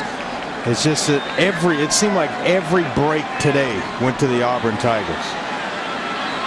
Dug a hole for themselves, Ole Miss, and just really couldn't get themselves out of it. Give a lot of that credit to Ted Roof's defense. Really put the clamps on Ole Miss offensively. Here goes Stallworth. That'll be a first down, and that will do it. He got it out over the 45, and that's all he had to do. Yeah, it was as if he knew exactly where that first down marker was, and he hit a gear to get to it and was not going to be denied and picking up the first down. Now it's just get it into my favorite formation, or actually a little bit more time left on the clock, but they'll just really try to run the clock out here. A couple of kneel downs, and this one will be over. This is an Auburn football team that only has 12 seniors. Very young in a lot of areas, not a lot of depth. Ted Roof telling us it really limits his aggressiveness and his normal style that he likes to play, just because there's just not enough bodies to do what he wants to do. Well, the bodies he has, they stepped up and played big today. Chris Todd coming off a 47-yard performance last week, and if you combine the last 3 games, a total of 260 yards through the air. Today, 212 yards passing on 12 out of 22. And, you know, Gus Malzahn and Gene Chizik telling us, hey, this is not about Chris Todd. He wasn't the reason we were 5-0, and he's not the reason we lost 3 in a row. Well, you have to have guys that run and catch it for you.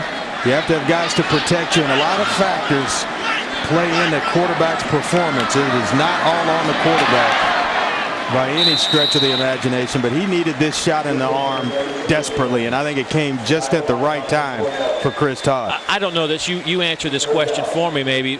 Even when you lose as the quarterback, you feel like it's on you, I would assume. Oh, yeah, no doubt about it. I mean, you start analyzing, and just about everybody that's ever played quarterback, right after a game is over, you can play back every play in your head and feel like, well, I could have done this differently or this differently to contribute in a different way. But, you know, as quickly as you can remember it, you got to forget it as well to get on down the road. What an afternoon. What a third quarter. Auburn led 10-7 at halftime and started opening up with some big plays like that for Ben Tate. Ben Tate will close the door on the afternoon and hold on to that football. He picks up 16 on that carry. Gene Chizik and company will have some smiles today. I said, Coach, listen, the early game, get out of here. You can enjoy the night. He says, only one way I'm going to enjoy the night. Well, I think he'll enjoy it tonight. We're leaving with a W. Right. Oh. Enjoy some good old Halloween candy. How about that? Meanwhile, it'll be a long trip back to Oxford for Houston Nutt. And how quickly you think you have it, just as quickly you can lose it in this league. But a great win for Auburn. They become bowl eligible under Gene Chizik in his first season with a 33-20 win.